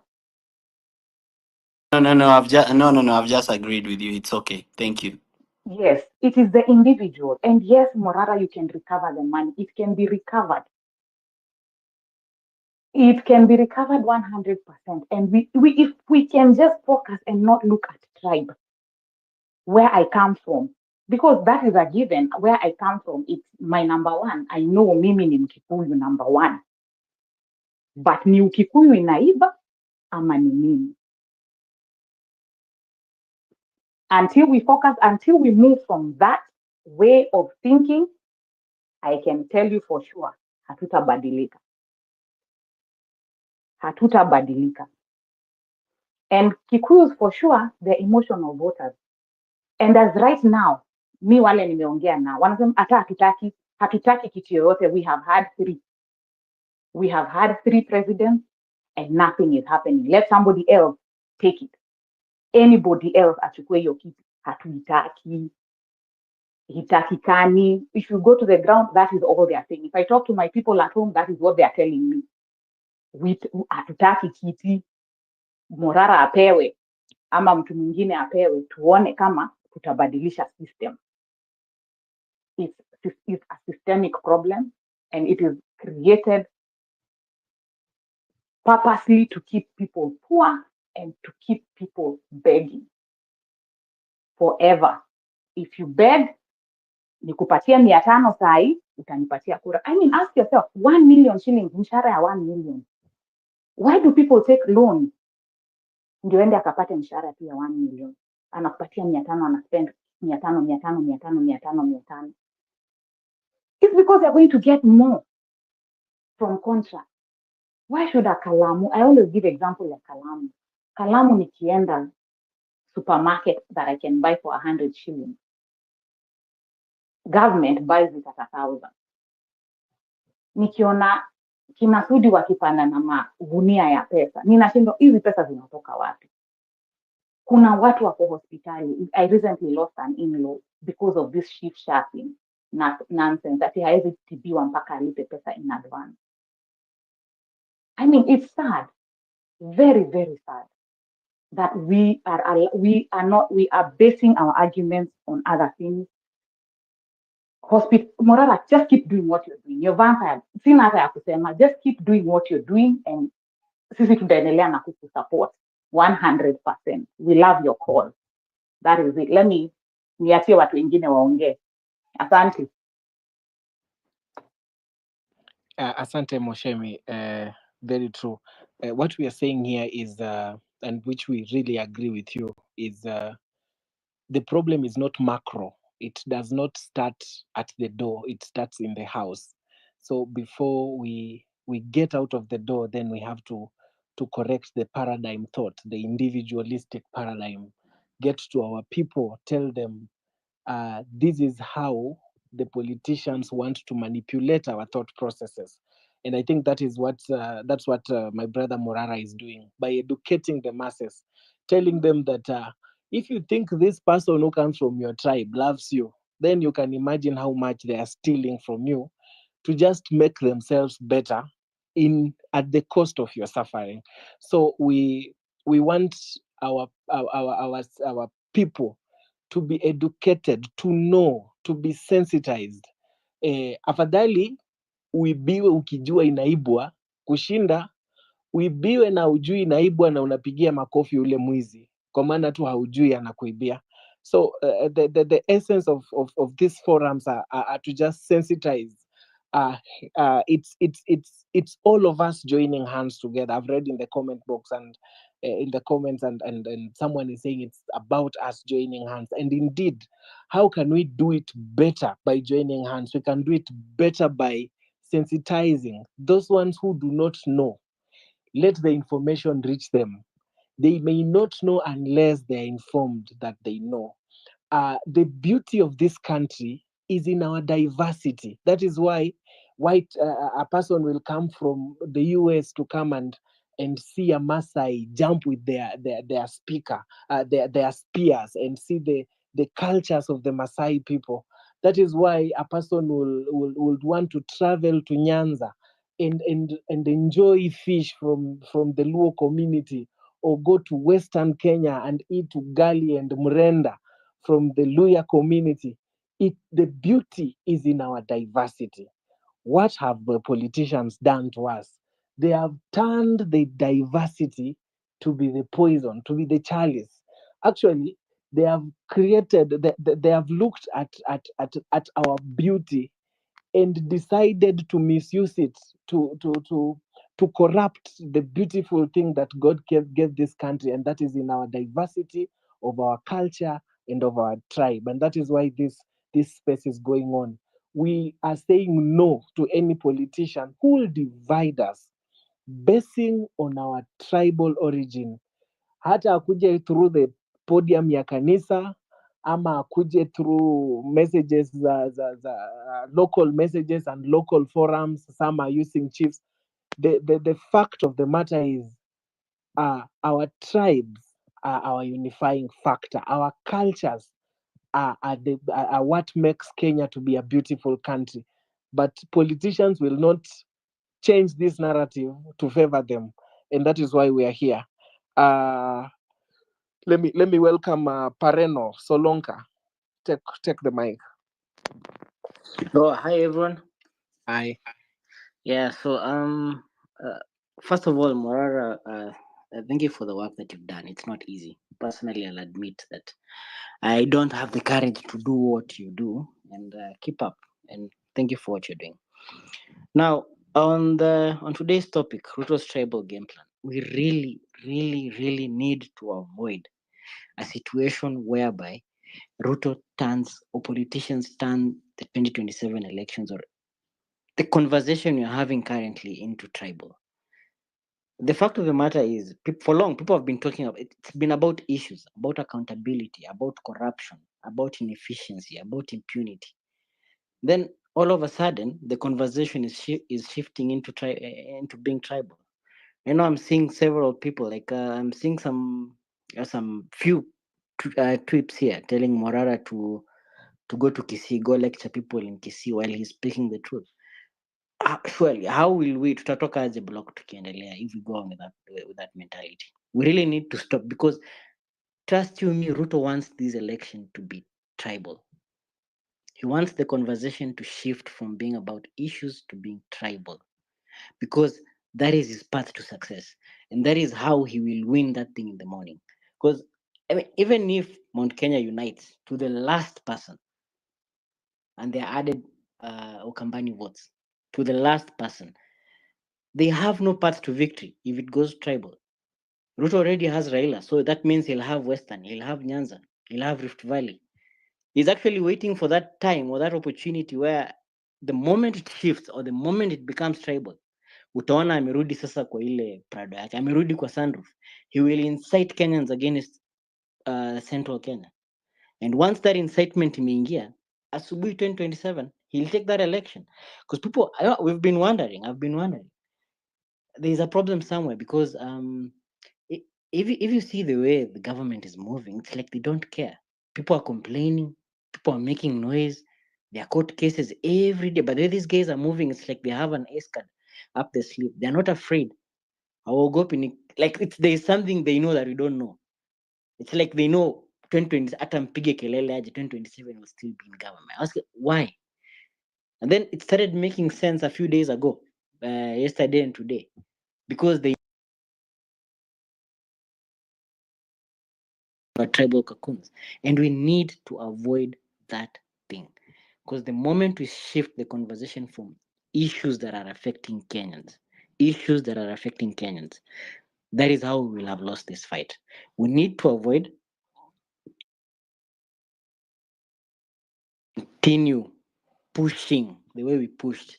As Morara said in his videos today, the Gen Zs did not die for the conversation to shift and for the conversation to become tribal. People were not short for the conversation to move back to tribal lines. We need to avoid, and everyone who is in this space, go talk to your parents, go talk to your relative, talk to your friend. Whenever you're in a matatu, anywhere you are, inject them. Let the conversation remain issue based. If it goes tribal with the way Ruto is aligning himself, akona northeastern, akona coast, akona Nyanza, akona nini, if we shift the conversation, ni hivyo, the guy will take this thing 2027 asubuhi na mapema. It will even be easier to rig that election, because that election will be very close. An election that is issue based to rig.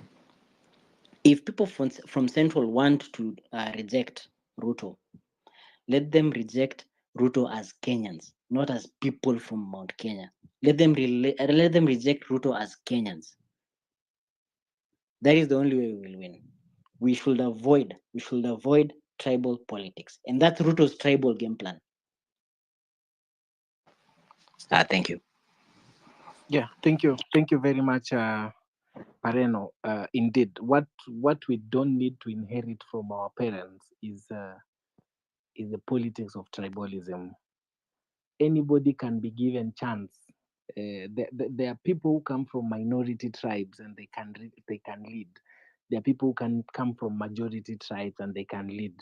All we just need to do as a country is identify who the leader is, as long as they are branded Kenyan, and then we follow. And if you see on the politics of the day how everything is aligning itself, it's just properly to appease regions. I have appeased this region because I'll give you a PS, or I appease this region because the PS is not appointed on meritocracy.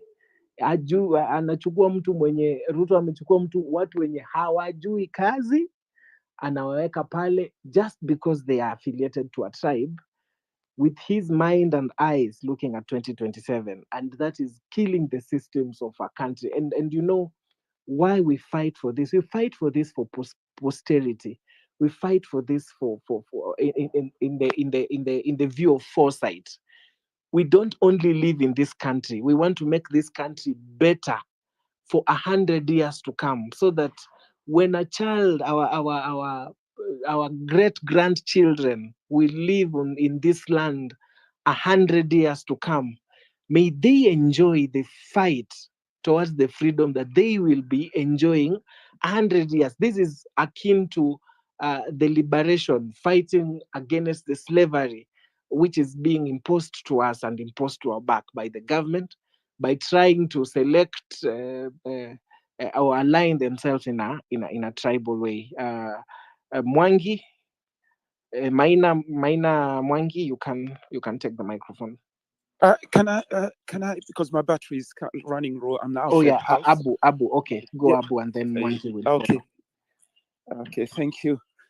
Oh, first of all, I'm so excited to have Morara Kebaso on the panel. That's a very exciting thing for me personally.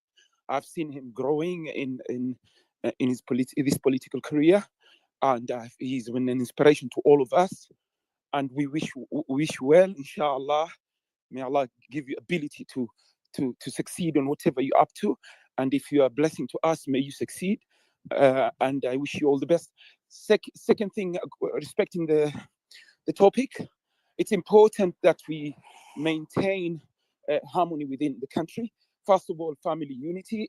We've seen what's happened in the US. The Trump who has appealed to communities what they usually needs, and he has succeeded. I don't don't underestimate your ability where you have reached. Don't ever underestimate. And as long and the message is getting around, and people are recognizing you to have that ability. Please, I want you to continue with whatever you're doing. Harmony of the community is very important. Family values are very important. We don't want that. What we are facing that now in the West, we don't want it to come back to our home countries, where we have our own cultural, we have our own strong belief in God, and we have our own strong belief in family values. These things I want you to put in your banner from now on and whenever you continue. Second thing which I had a glitch about you was that when you chose your team, I could haven't seen names which we recognize or individuals that we recognize. It has in the beginning, but I wish you well too, and I want to see you more participating with other emerging leaders in the field, and that's the only point I want. And God bless and thank you for panel. I hope to see you as our president. I pray, inshallah, to see that happening. And I wish you all the best, guys. Keep the fight going. This is not the end. It's not a sprint. It's a marathon. Let's see where it takes us to. Inshallah. Take care. Thank you for the opportunity you've given me in the platform. Thank you very much. Appreciate it. Thank you, Abu. Thank you for the kind words towards our brother Morara, and even a word extending encouragement to him. It's a word that goes very far. This is utter sacrifice, utter commitment. It's very invaluable. It goes beyond money. It's absolute self-sacrifice, and we really appreciate for the kind words that I can see even on the chat that you're extending towards him, and we really appreciate. It's very important. It's more important than any other thing by just showing that showing gratitude and pushing him to go further. Mwangi, what do you have to say about Rutos' tribal game plan? Thank you. I hope I'm audible enough. Yes, you are. Go on. Yes, I want to believe and first begin by commending the organizers of this platform today. Tribalism is one of the very thorny and serious issues affecting us as a country. However, I think it should always dawn to anyone who is young, who is keenly following on what is happening in this movement. It doesn't matter which caucus you are, but anyone who had the feeling that this country needs to change from 25th of June, there is something that happened. And some of us were never known. Majority of the people in this platform were never known. We never had an opportunity to meet, interact, and talk. But one thing brought Kenyans together, young to begin with. They appeared like they were sick or drunk or insane, but there was something, that things in this country have not been going on well. And tribalism did not begin today. Neither should we expect that to end today. And I am not saying, and I'm not advocating for tribalism. And I'm not giving a discouragement. But there are always two sides of the story. In the agenda that is being propagated for tribalism,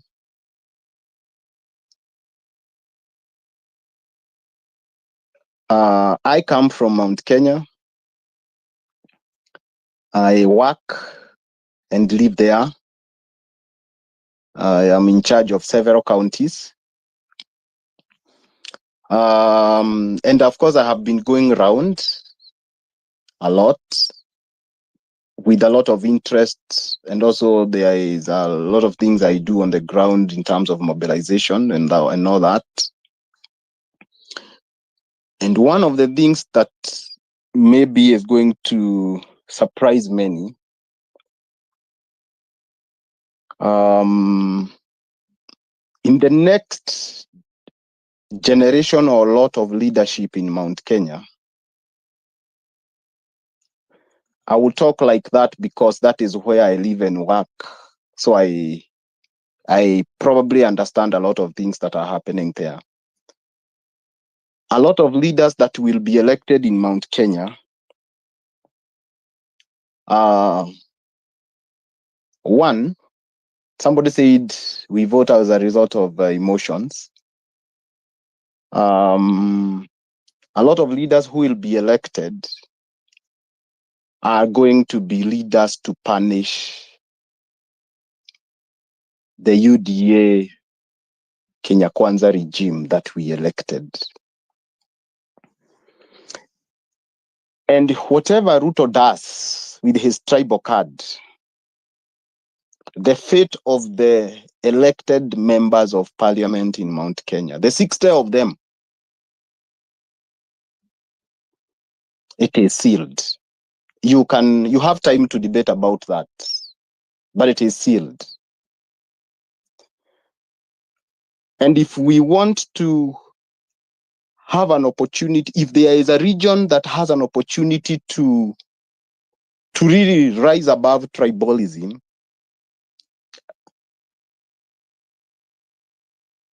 is Mount Kenya. And it is actually the place where you will find this time round a lot of leaders elected who necessarily don't come from some of the tribes, or who don't even come from their areas from the areas they are born. And that is informed by a view and a feedback, because I deal with groups in several counties. So majority of the people we are tired. And so even whatever happened in Embu, it was not an appreciation for Uhuru and Gachagua. I think we need to interpret things correctly. It was an affirmation to Ruto that Mount Kenya has parted way with him. They would not have celebrated Ruto. I have seen a lot of people commenting that today Ruto is being celebrated in Nairobi, and they are wondering, kwani nyinyi hamuoni? That would not happen and will not happen anytime soon in Mount Kenya, because people have parted ways with him.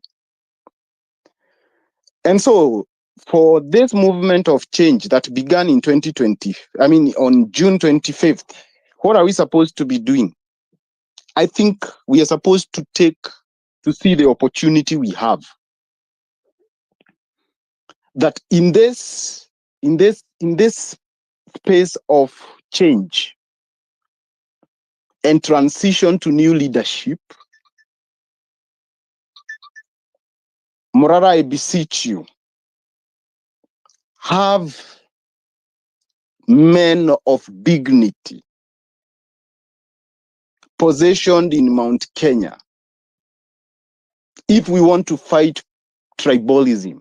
People who don't believe in tribalism, because the current lot of leadership, from the president coming down to the members of parliament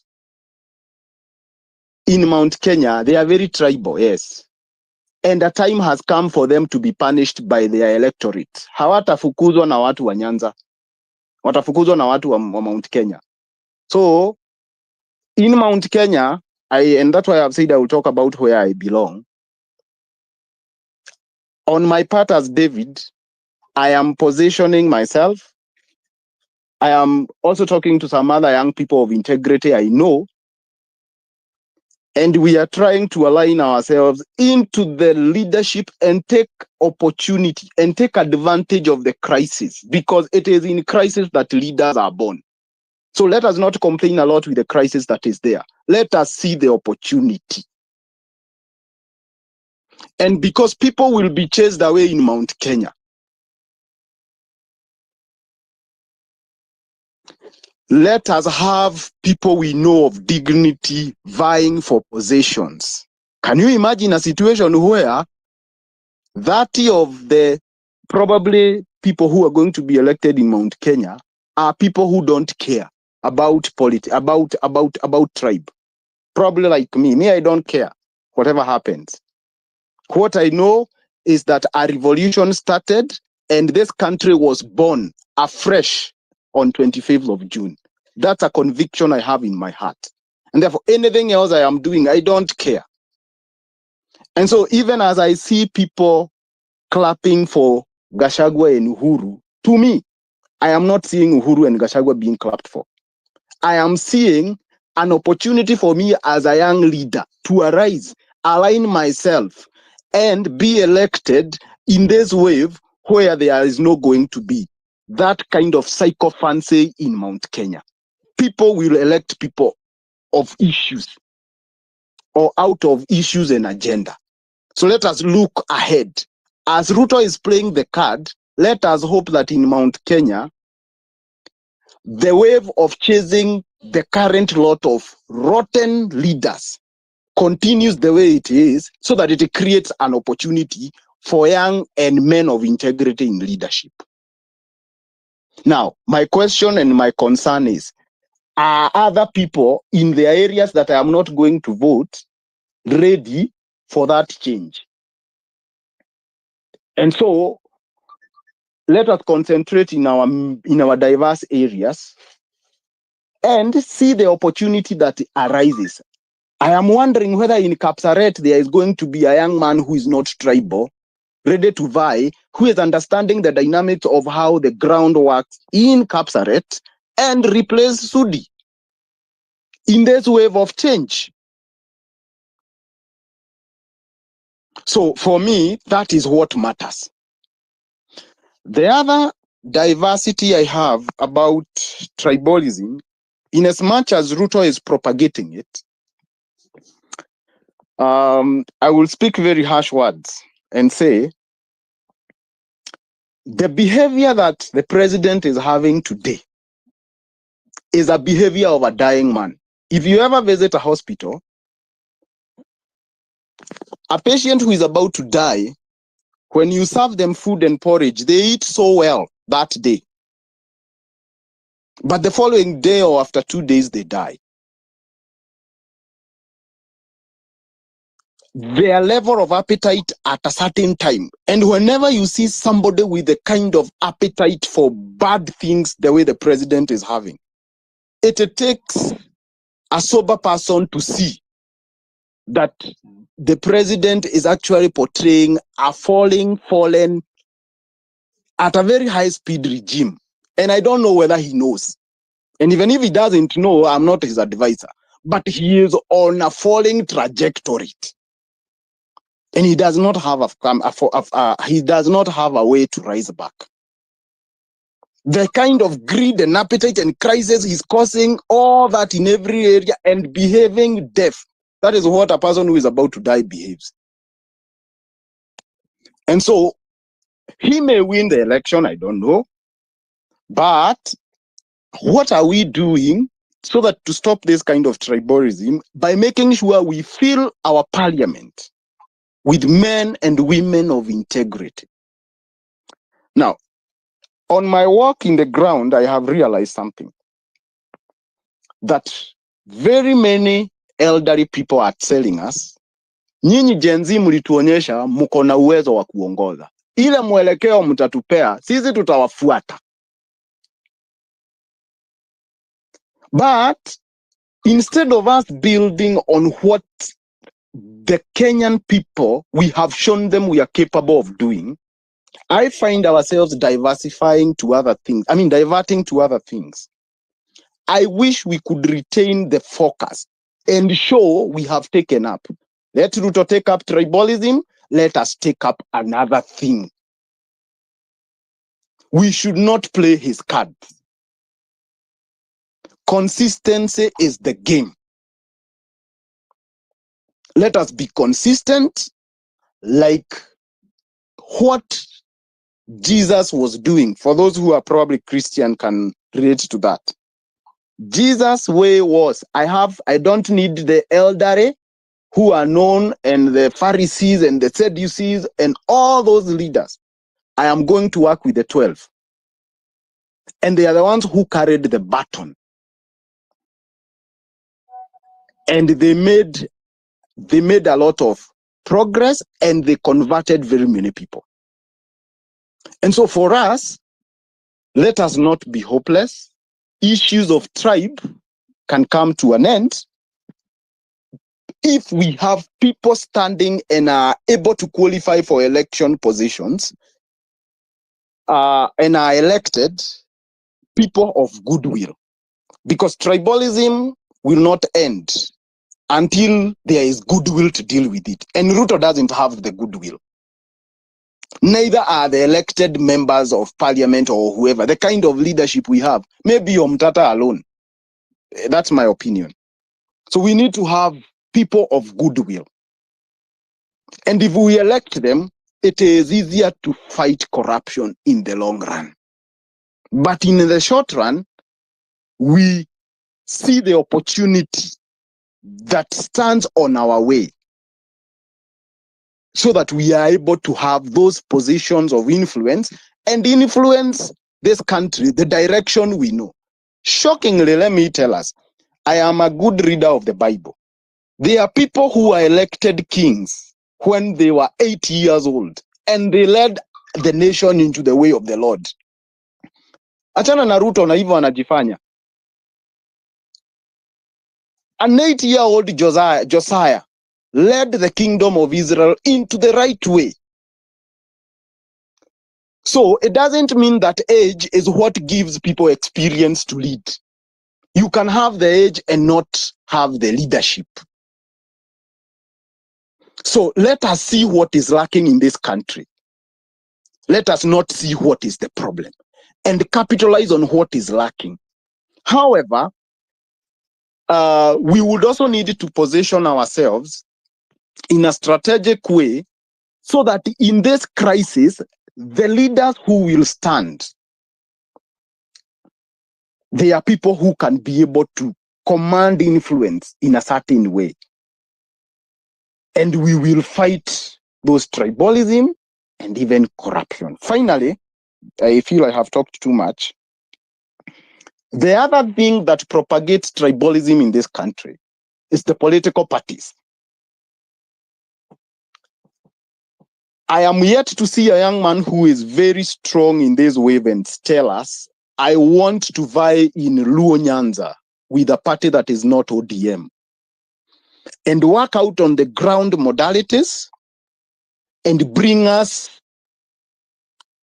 a win for a member of parliament position or an MCA position without an ODM ticket. ODM philosophy and the way they do their things, or even the way we have seen UDA and other political parties, they worship the party, the political party leaders. And in as much as there are political laws, our political parties propagate tribes. And so as we plan to end tribalism, in 2027 as people vie, can we have young people vying with other political parties other than the dominant political parties, so that we define ourselves tribeless by even having, like myself, maybe I declare here because probably nobody knows, I will be a member of parliament in one of the constituencies in Meru, and I am a Kikuyu. And it is because there is something I am doing on the ground, and I can tell you, the party I'm intending to use is not local in Meru, and I cannot, because I don't want to be called by other leaders and I'm told, you know, tutafanya hivi, kijana. I don't want. So, okay, I come to the close by saying, let us fight and fashion our way without concentrating on what others are doing. Thank you. Thank you very much, Mwangi. That is for the long comments. Let me welcome my brother Afro Mambo. Hi, Mr. Morara. I hope all is good, and All is thank you so much for this opportunity. Mine is just to say that let's get realistic and speak what's on the ground, and look at the history of tribalism. I can see from the dashboard here, it's Rutos tribal game plan. So let's start from where do we come from? So as we all know, Kenya has a history of ethnic divisions and exclusion in government positions. People have been hired based on ethnicity, tribe, party, or family ties, which has been a challenge since the Kenyatta times. So we all know that the Constitution has laid the foundation for this. If you look at Article 232, stating that the public service should be representative of all communities in Kenya. And Article 10 also obligates public institutions to promote inclusiveness, non-discrimination, and protection of vulnerable and marginalized groups. So if you just going by those two, from the Constitution, this is not happening. That is where we are getting it wrong. If, for example, for instance, if you look at the public service appointments on the paper, a lot of it is based on ethnicity and does not confer to the Constitution of Kenya under Article 232 and Article 10. Yet, people are very blind to this. We keep going on and assuming that as long as your people voted for you, you have the right to appoint your own people. No one even, this is where we are. This is the situation on the ground. Apart from that, I wanted to talk about tribalism in Kenya based on education, based also due to the fact that you do a lot of civic education. According to the statistics from last year, so Kikuyu as a tribe tops the list of the most educated tribes in Kenya. There are over 100 like Kikuyu professors and more than 5,000 with PhD. Kalenjin comes second, So going by that fact, it will be an assumption that these tribes are elite in terms of civic education. They know exactly what happens if they vote for non-issues, if they vote along this thing of payback, sentimental, I call it sentimental voting, yet they still go ahead and do the same.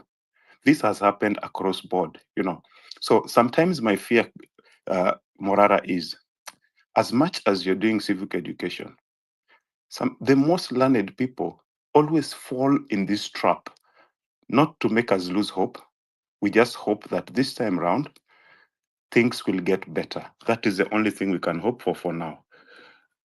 If you remember, one time we used to have Magufuli. So Magufuli once said, mambo yote Kenya ni excellent, ila jambo moja tu. Najua haya maneno yatawachoma moyo kidogo, lakini lazima niwaambie, mumalize ukabila.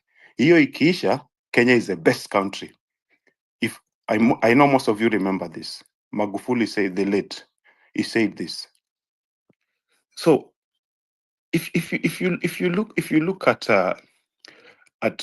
this movement of Gen Z, we've been a part of it, and I've seen a lot of people drop as time goes by. We've made traitors. We have also separated the goats from the boys from men, if you like it. We have seen people who've been paid by Ruto, and we all know that Ruto has suspended constitution and is willing to do anything possible to buy out the weaklings.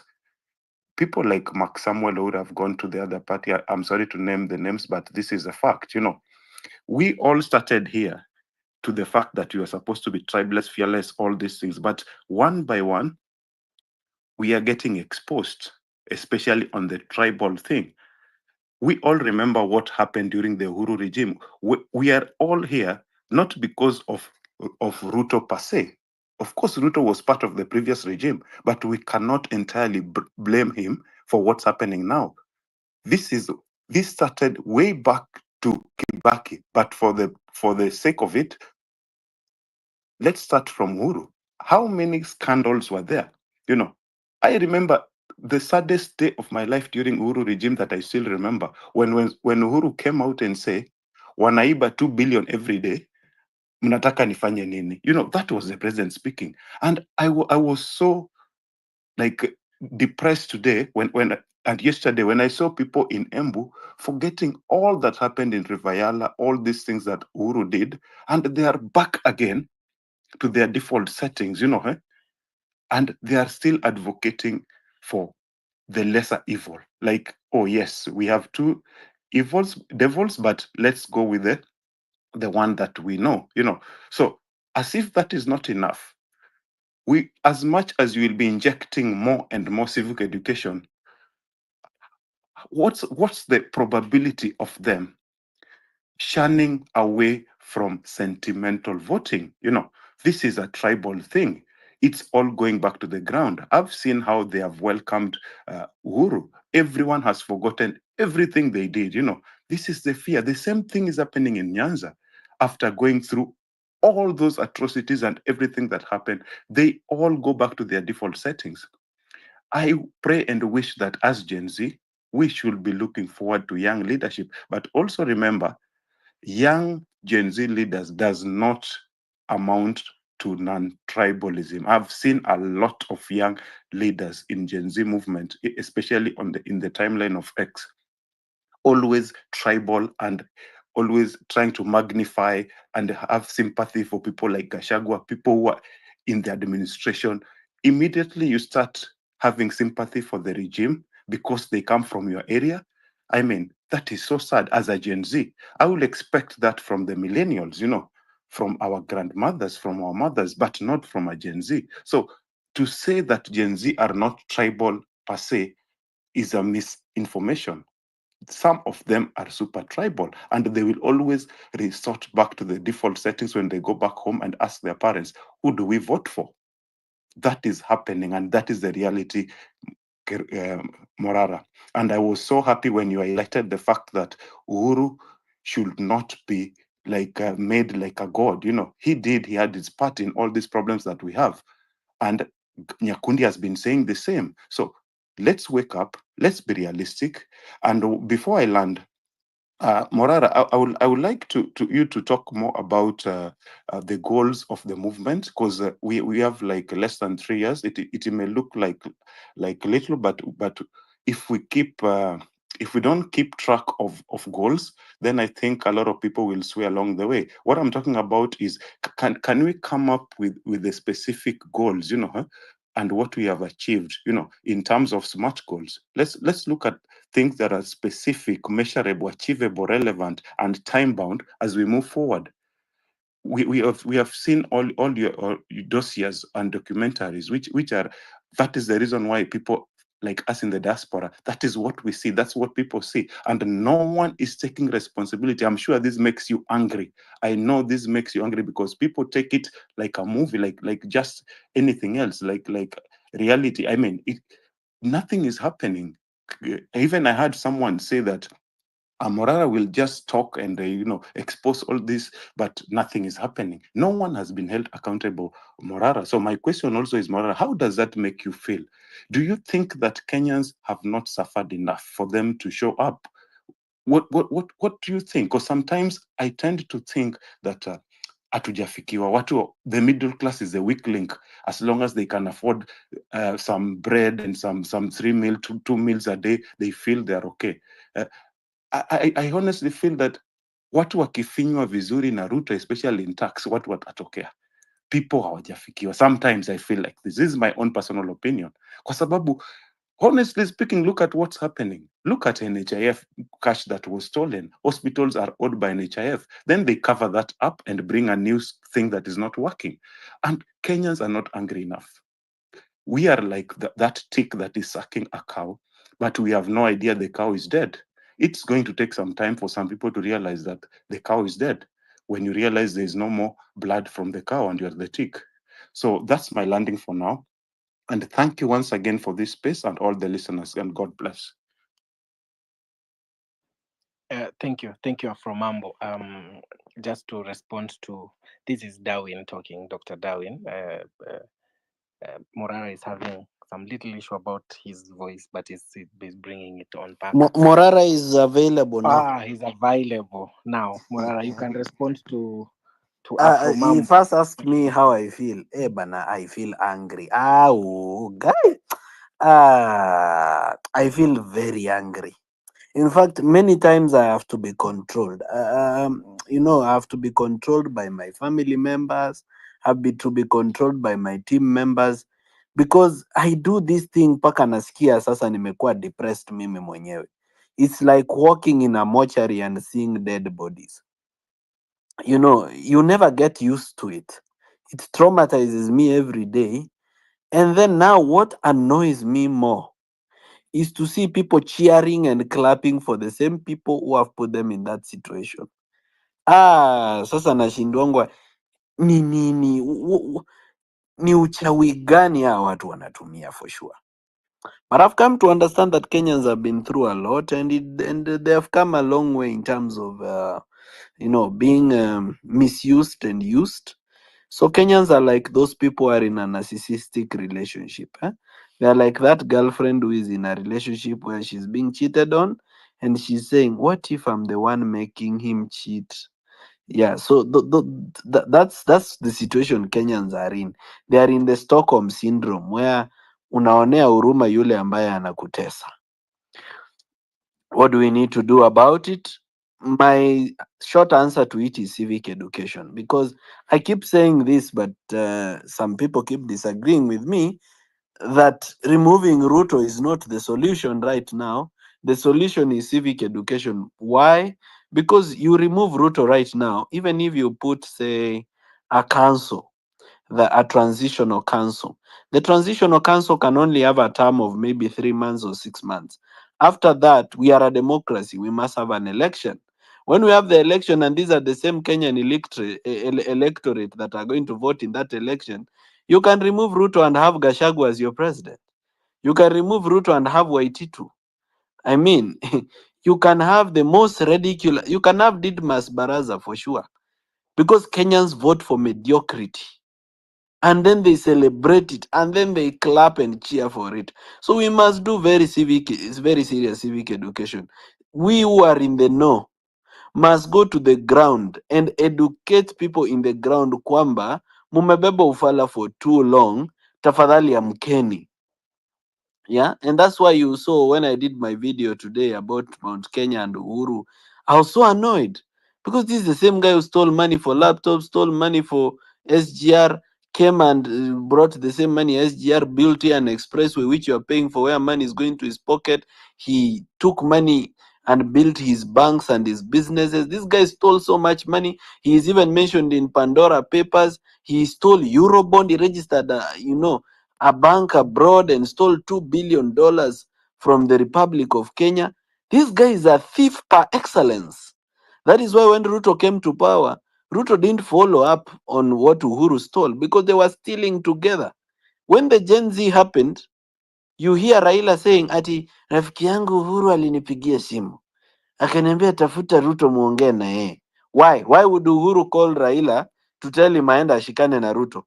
Because they are one dynasty. Kenyans, we are the food. We are on the menu, not on the table. We are the ones to be eaten. So they reached a point and said, we should stop fighting, otherwise our food will run away. So when I see Mount Kenya people cheering Uhuru like a hero, I'm like, what the hell? This is the same guy I want to arrest. If I'm given an opportunity to be a president in Kenya, this guy should return every single penny.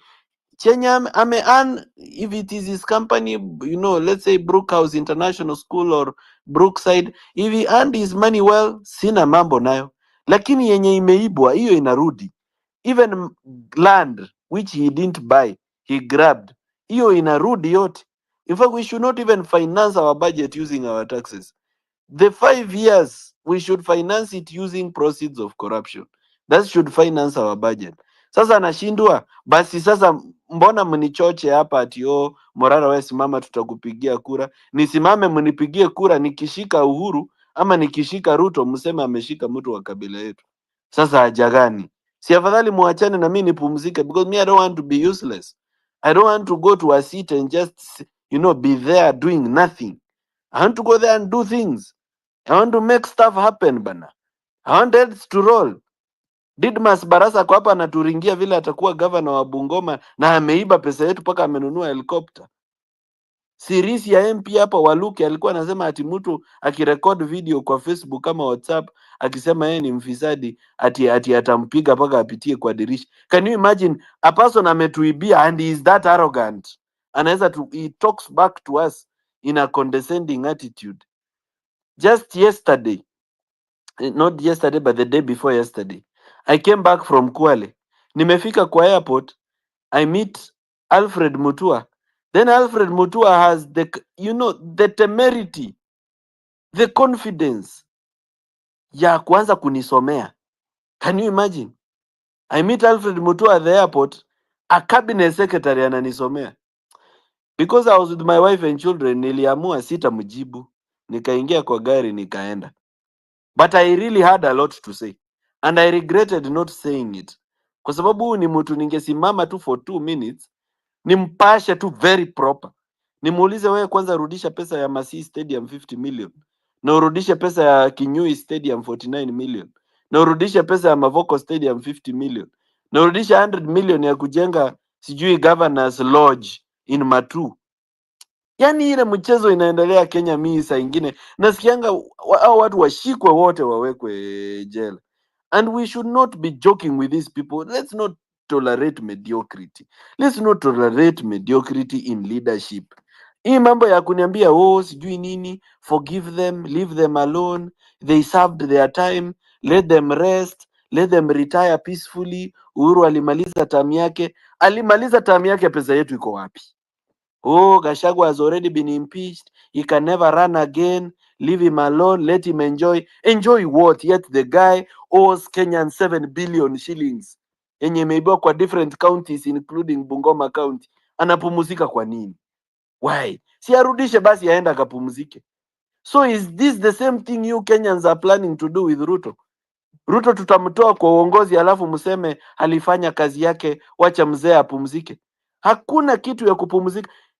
Watu warudishe the 10,000 acres yenye Ruto wako na arudishe hiyo ya Taita Taveta. If he acquired it legally, it's okay, that is his land. The 6 aeroplanes Boeing 747 yamenunua, aeleze vile alinunua. If it makes sense, sawa. But anything that has been stolen as proceeds of corruption, including Murkomen's belt, including Oscar Sudi's watch, Those things we must create a national auction, tuuzie wanamuziki, tuuzie musicians na wasanii wavae hizo watch za kina Oscar Sudi. Mtu asituibie na atuonyeshe kiburi. I mean, how can people be suffering in Kenya, dying in hospitals? Children are unable to go to school. Youths don't have opportunities. Watu wanahangaika, yani people are poor. Even people who made wealth during Kibaki's time, they've lost their wealth. Ulikuwa na ploti mbili, umeuza moja kupeleka mama hospitali. Ulikuwa na gari, zote zimekujiwa na bank. Na hiyo bank inakujia ni NCBA ya Uhuru. Na yeye ndiye alikuibia pesa akakufanya maskini. We ni contractor, umefanya tenda ya serikali, pesa imetoka European Union ikaingia county government, kama vile walifanya Kwale Kombani Market, wamekula hiyo pesa, hawakulipi. Sasa uko kotini, unalipa maloya, umekuwa na blood pressure, umenyang'anywa matrakta na bank. What is this? Why are we tolerating this? We should not tolerate hii mchezo, by the way. Now we have in our parliament wash. Watu ati wash are members of parliament. We have criminals of international repute now in parliament. Fake gold dealers ati wako parliament. Fake money printers ati wako parliament. Mtu ana run brothel. Ana import wanawake kutoka Indonesia na Singapore. Ati sasa ako bunge. Anatengeneza sheria gani? Bana, ile mchezo inaendelea Kenya saa ingine inanifanya nasikia kuwa wazimu. Let us just say this. It has come a time when this joke must come to an end. This joke must come to an end for sure. We must finish this joke. Anybody mwenye alikula pesa ya CT scan machine, watu wanaenda hospitali, they cannot be imaged. Mtu mwenye alikula pesa ya x-ray, wenye walikula 3 billion yenye ilikuwa set aside ya MRI for all level 4 hospitals, bana, chuma chenu kimotoni. And people should stop saying at, oh, Morara, you need the support of some of these people. These are the people that can finance you. Mimi afadhali niitwe conman na Wakenya, nichangi wangu hiyo 100, 200, 500, 600, 1000, 2000, kuliko nipewe pesa na Uhuru, then Uhuru owns me like his bitch. I become a leader, then I'm bend overing for Uhuru.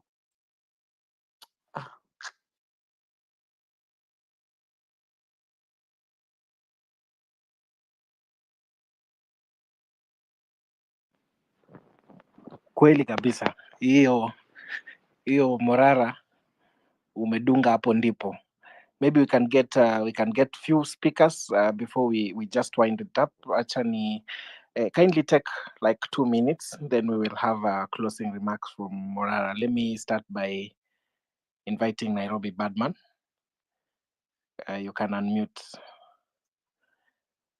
Yeah, thank you very much. Yes, I'm Morara. I've heard about you, yes, and there's some things that we should not tolerate.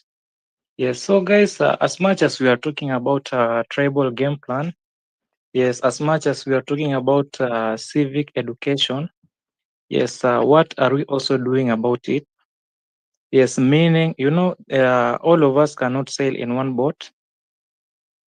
Yes, so means there's some people who will be on the track with us, and there's some people who won't be with us. So what are we planning? What are we planning to do with those who won't be with we won't be sailing with them on the right track with them? Yes, what are we planning to do with them?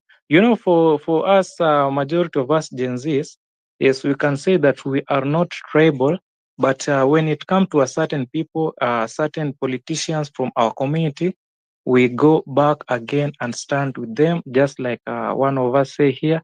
We tunaanza kuonea huruma, yes, that these guys come from our area, then we empathize with them.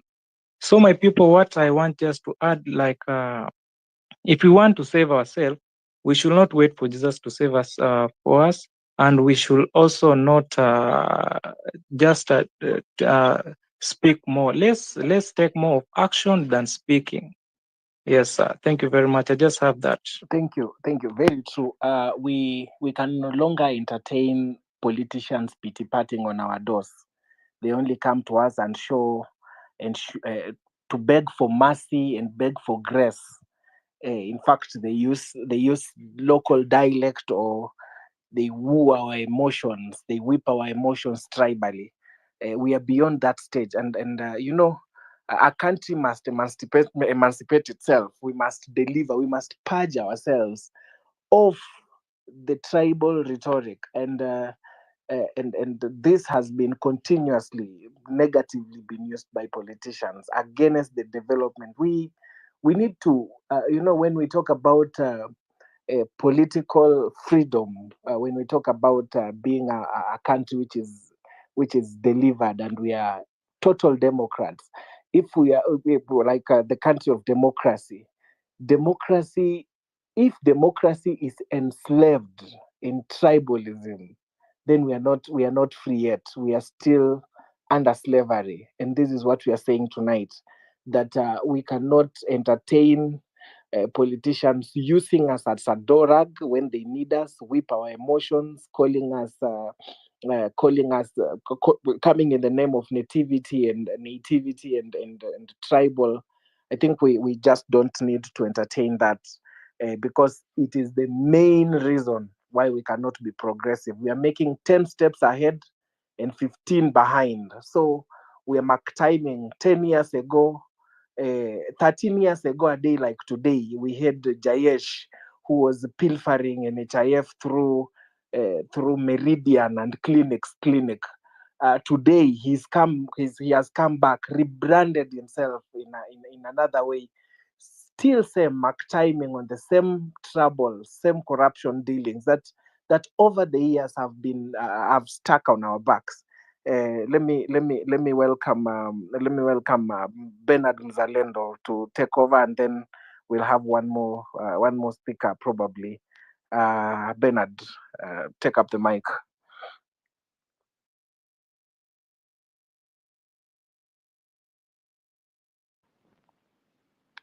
Bernard Mzalendo. Okay, as we wait, maybe we can have Sula Centric. Hello. Hello. Yes. Karibu. Good evening. Good evening. Asante sana. I thank you for the opportunity, and I like to encourage Morara what he's doing. We'll support him behind fully. What normally kills Kenyans that there are three things that we normally have in terms of the country. It can't even develop. Number one is what have been said by others in terms of corruption, tribalism, and nepotism. These three things, you see, there are so many embezzlement of funds in terms of infrastructure development. People, the unemployed, everywhere is corruption is being done. Each and every day that you wake up, you can't do anything without connection in this country. So our leaders are not doing anything at all. They just want to take the money, put in their pockets and take it on their homes. They're just making themselves rich. But as Kenyans, we keep on suffering each and every day. That's why everything is just a mess in this country. We can't do anything. It's just unfinished kazi ambazo hazijamalizika, kazi pesa zimepeanwa kufanya mradi tofauti tofauti. Just like Morara says, wizi bila kazi. Just try. Any Kenyans say just like that. Just want to push more. Thank you so much. Thank you. Yeah, thank you. Yeah. Thank you so much. Let me welcome Bernard.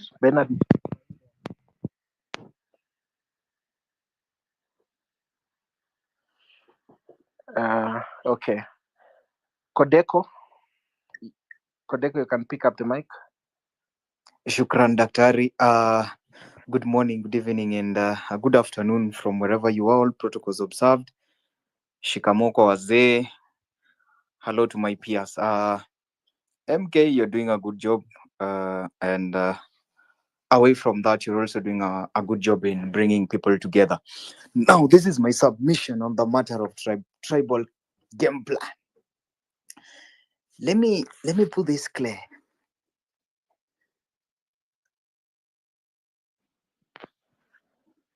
So, okay, I come to the close by saying, let us fight and fashion our way without concentrating on what others are doing. Thank you. Thank you. Thank you very much, Mwangi. That is for the long comments. Let me welcome my brother Afro Mambo. Hi, Mr. Morara. I hope all is good, and Oh, yeah. thank you so much for this opportunity. Mine is just to say that let's get realistic and speak what's on the ground and look at the history of tribalism. I can see from the dashboard here it's Rutos tribal game plan. So let's start from where do we come from? So as we all know, Kenya has a history of ethnic divisions and exclusion in government positions. People have been hired based on ethnicity, tribe, party, or family ties, which has been a challenge since the Kenyatta times. So we all know that the Constitution has laid the foundation for this. If you look at Article 232, stating that the public service should be representative of all communities in Kenya, and Article 10 also obligates public institutions to promote inclusiveness, non-discrimination, and protection of vulnerable and marginalized groups. So if you just going by those two, from the Constitution, this is not happening. That is where we are getting it wrong. If, for example, for instance, if you look at the public service appointments on the paper, a lot of it is based on ethnicity and does not confer to the Constitution of Kenya under Article 232 and Article 10. Yet, people are very blind to this. We keep going on and assuming that as long as your people voted for you, you have the right to appoint your own people. No one this is where we are. This is the situation on the ground. Apart from that, I wanted to talk about tribalism in Kenya based on education, based also due to the fact that you do a lot of civic education. According to the statistics from last year, so Kikuyu as a tribe tops the list of the most educated tribes in Kenya. There are over 100 like Kikuyu professors and more than 5,000 with PhD. Kalenjin comes second, So going by that fact, it will be an assumption that these tribes are elite in terms of civic education. They know exactly what happens if they vote for non-issues, if they vote along this thing of payback, sentimental, I call it sentimental voting, yet they still go ahead and do the same. This has happened across board, So sometimes my fear, Morara, is as much as you're doing civic education, the most learned people always fall in this trap, not to make us lose hope.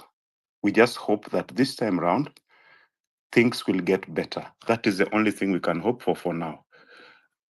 If you remember, one time we used to have Magufuli.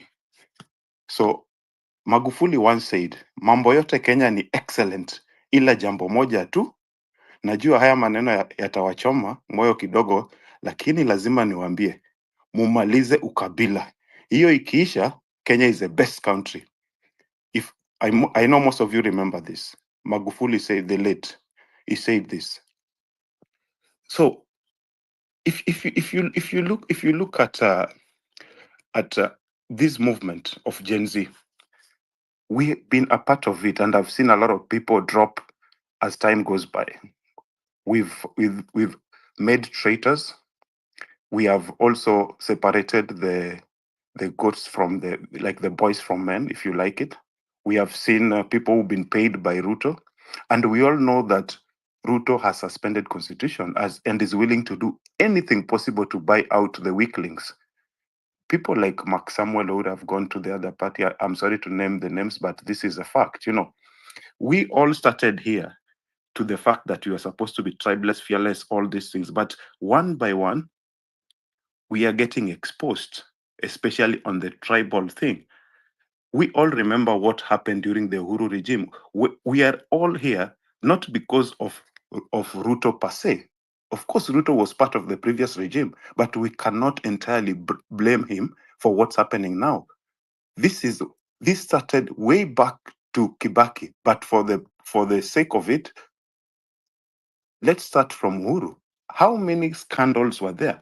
You know, I remember the saddest day of my life during Uhuru regime that I still remember when Uhuru came out and say, wanaiba 2 billion every day, mnataka nifanye nini? You know, that was the president speaking. And I was so like depressed today and yesterday when I saw people in Embu forgetting all that happened in Rivayala, all these things that Uhuru did, and they are back again to their default settings, you know, and they are still advocating for the lesser evil. Like, oh yes, we have two devils, but let's go with the one that we know, you know. So as if that is not enough, we, as much as you will be injecting more and more civic education, what's the probability of them shunning away from sentimental voting? You know, this is a tribal thing.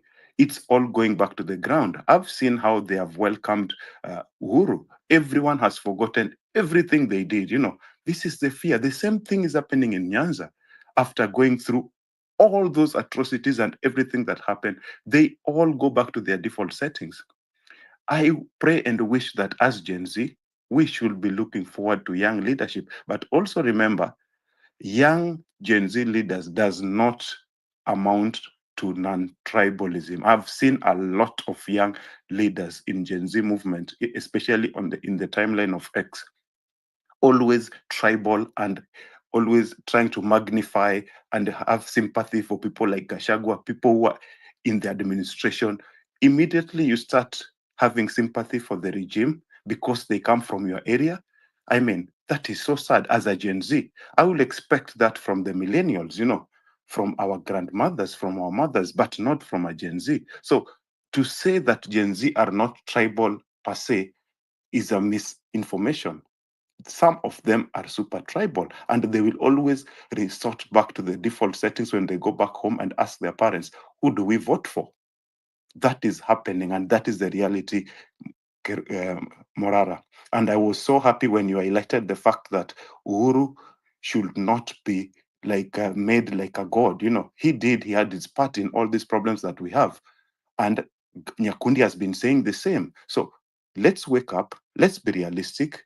And before I land, Morara, I would like you to talk more about the goals of the movement, because we have like less than 3 years. It may look like little, but if we keep if we don't keep track of goals, then I think a lot of people will sway along the way. What I'm talking about is can we come up with the specific goals, you know, and what we have achieved, you know, in terms of SMART goals. Let's look at things that are specific, measurable, achievable, relevant, and time bound as we move forward.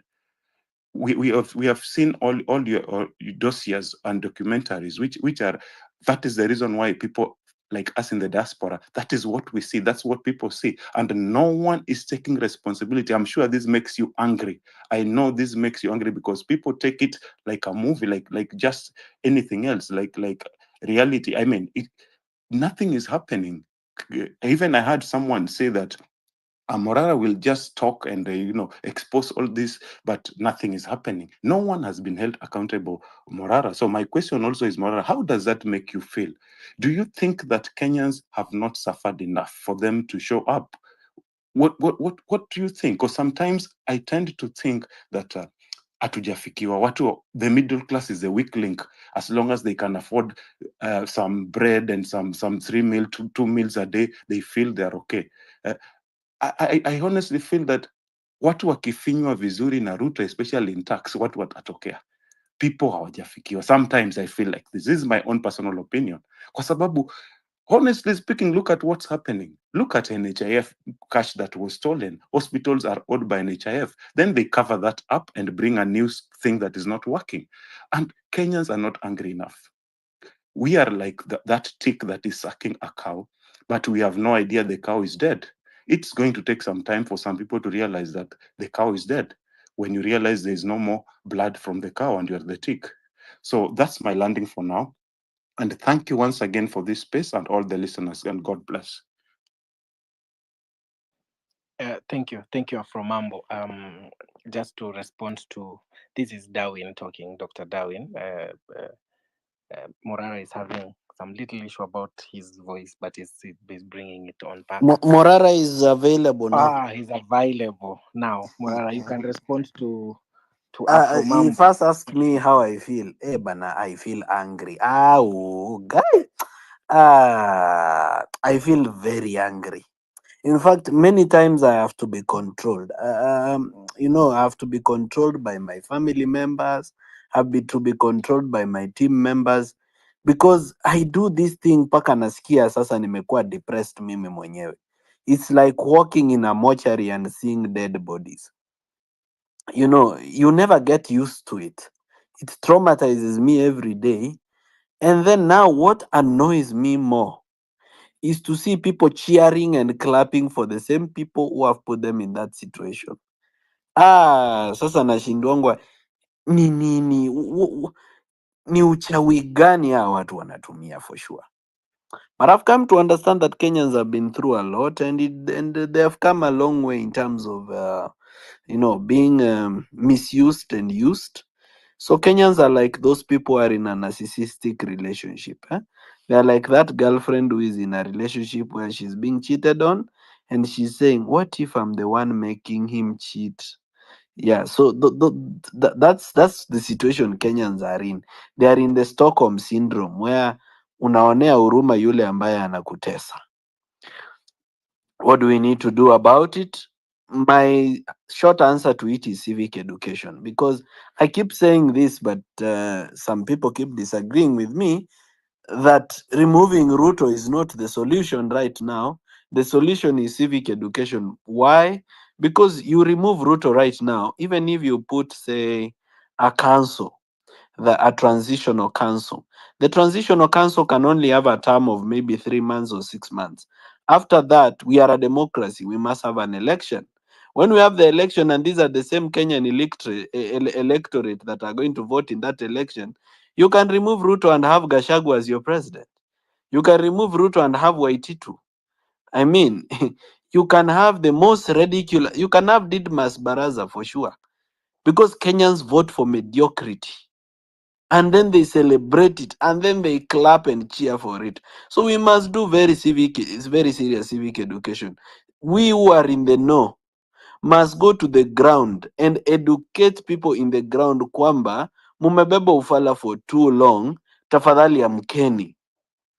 Yeah, and that's why you saw when I did my video today about Mount Kenya and Uhuru, I was so annoyed, because this is the same guy who stole money for laptops, stole money for SGR, came and brought the same money SGR built here an expressway which you are paying for, where money is going to his pocket. He took money and built his banks and his businesses. This guy stole so much money. He is even mentioned in Pandora Papers. He stole Eurobond. He registered, a bank abroad and stole $2 billion from the Republic of Kenya.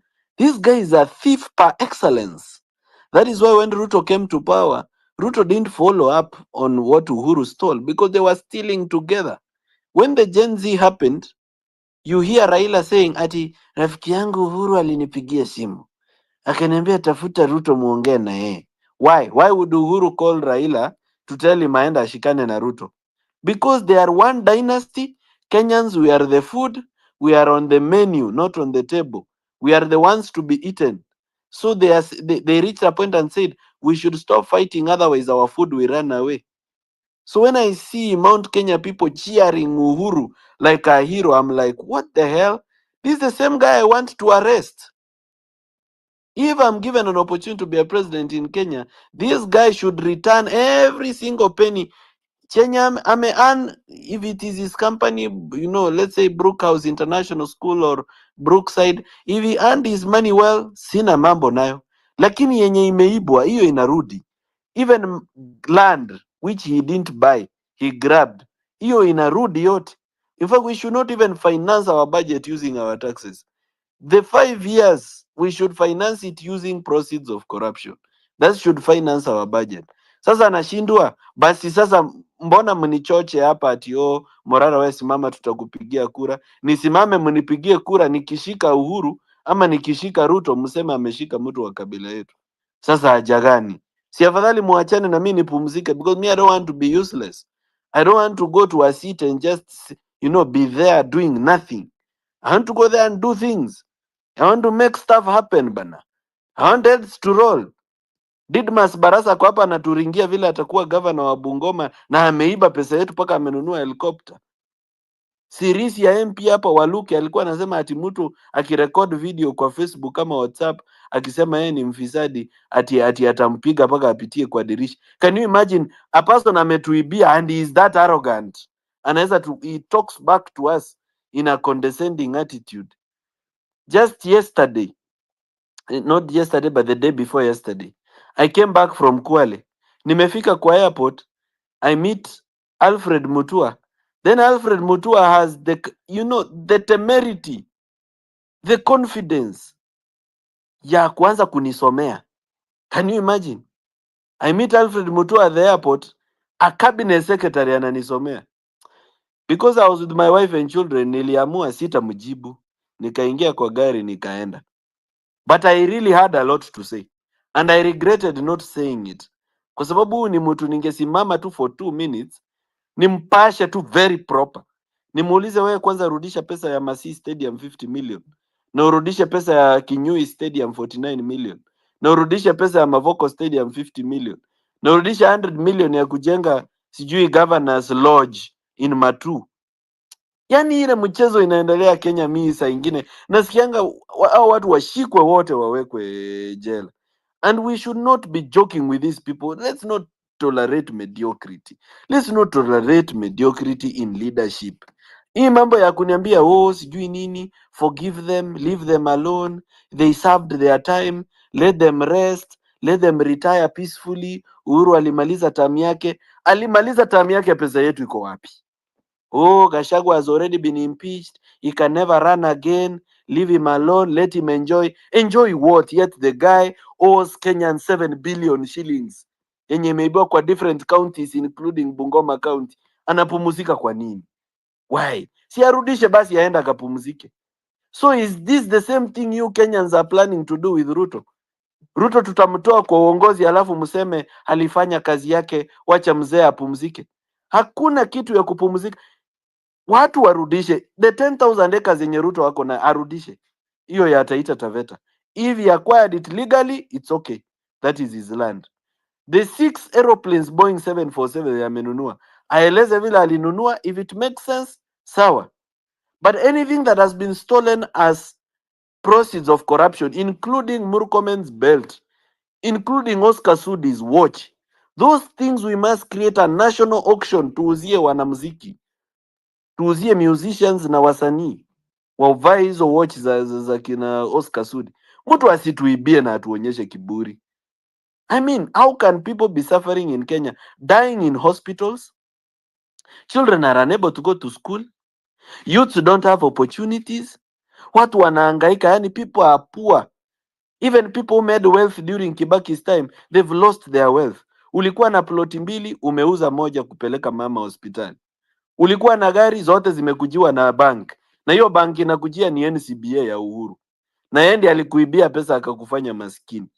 Wewe ni contractor, umefanya tenda ya serikali, pesa imetoka European Union ikaingia county government kama vile walifanya Kwale Kombani Market, wamekula hiyo pesa, hawakulipi. Sasa uko kotini, unalipa maloya, umekuwa na blood pressure, umenyang'anywa matrakta na bank.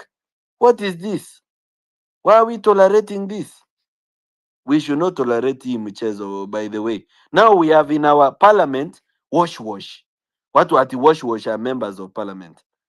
We have criminals of international repute now in parliament. Fake gold dealers ati wako parliament. Fake money printers ati wako parliament. Mtu ana run brothel. Ana import wanawake kutoka Indonesia na Singapore.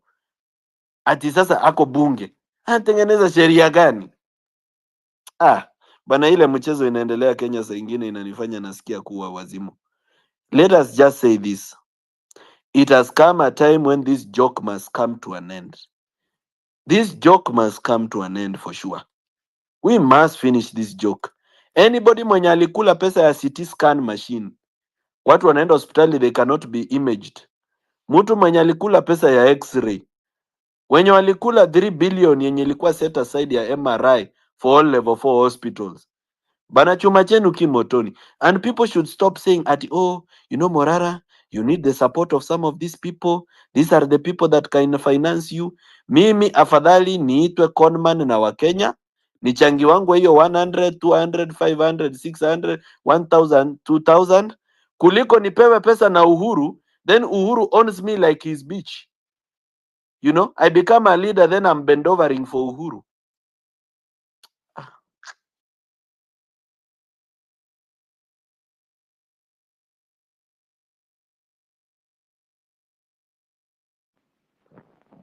Kweli kabisa, hiyo Morara umedunga hapo ndipo.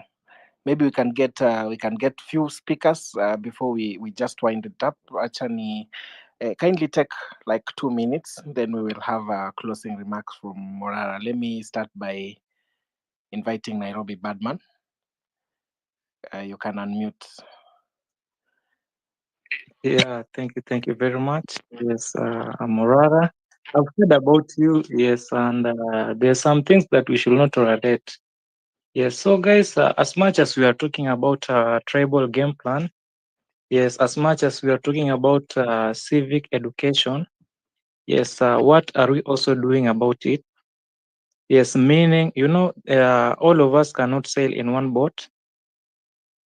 Yes, so means there's some people who will be on the track with us, and there's some people who won't be with us. So what are we planning? What are we planning to do with those who won't be we won't be sailing with them on the right track with them? Yes, what are we planning to do with them? For us, majority of us Gen Zs, yes, we can say that we are not tribal, but when it comes to a certain people, certain politicians from our community, we go back again and stand with them, just like one of us say here. We tunaanza kuonea huruma, yes, that these guys come from our area, then we empathize with them. So my people, what I want just to add, like, if we want to save ourselves, we should not wait for Jesus to save us for us, and we should also not just speak more. Let's take more of action than speaking. Yes, thank you very much. I just have that. Thank you. Very true. We can no longer entertain politicians pity patting on our doors. They only come to us and show to beg for mercy and beg for grace. In fact, they use local dialect, or they woo our emotions. They whip our emotions tribally. We are beyond that stage, and a country must emancipate itself. We must deliver. We must purge ourselves of the tribal rhetoric, and this has been continuously negatively been used by politicians against the development. We need to, when we talk about political freedom, when we talk about being a country which is delivered, and we are total democrats. If we are like the country of democracy, if democracy is enslaved in tribalism, then we are not free yet. We are still under slavery, and this is what we are saying tonight, that we cannot entertain politicians using us as a dorag when they need us, whip our emotions, coming in the name of nativity and tribal. I think we just don't need to entertain that, because it is the main reason why we cannot be progressive. We are making 10 steps ahead and 15 behind. So we are mark timing 10 years ago, 13 years ago, a day like today, we had Jayesh, who was pilfering NHIF through Meridian and clinic. Today he has come back, rebranded himself in another way, still same mark timing on the same trouble, same corruption dealings that over the years have stuck on our backs. Let me welcome Bernard Mzalendo to take over, and then we'll have one more speaker probably. Bernard, take up the mic.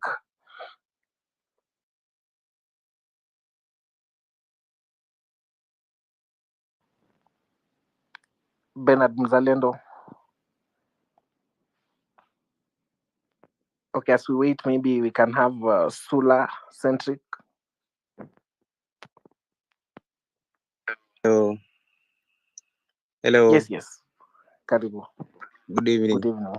Asante sana. I thank for the opportunity, and I like to encourage Morara what he's doing. We will support him behind fully. What normally kills Kenyans that there are three things that we normally have in terms of the country. It can't even develop. Number one is what have been said by others in terms of corruption, tribalism, and nepotism. These three things, you see, there are so many embezzlement of funds in terms of infrastructure development. People, the unemployed, everywhere is corruption is being done. Each and every day that you wake up, you can't do anything without connection in this country. So our leaders are not doing anything at all. They just want to take the money, put in their pockets and take it on their homes. They're just making themselves rich. But as Kenyans, we keep on suffering each and every day.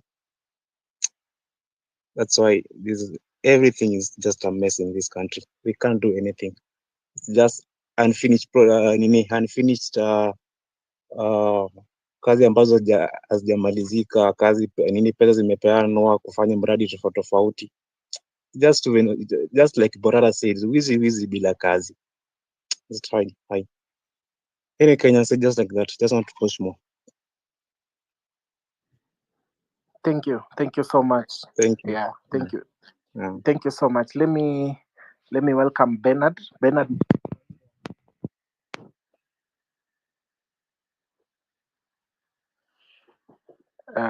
Okay. Kodeko, you can pick up the mic. Shukran, Daktari. Good morning, good evening, and good afternoon from wherever you are. All protocols observed. Shikamoo kwa wazee. Hello to my peers. MK, you're doing a good job, and away from that, you're also doing a good job in bringing people together. Now, this is my submission on the matter of tribal game plan. Let me put this clear. The card that William Ruto is playing now is a very dangerous card. Tribalism and, let's say, ethnicity. It is something that is very dangerous when exploited in the wrong way for political gains,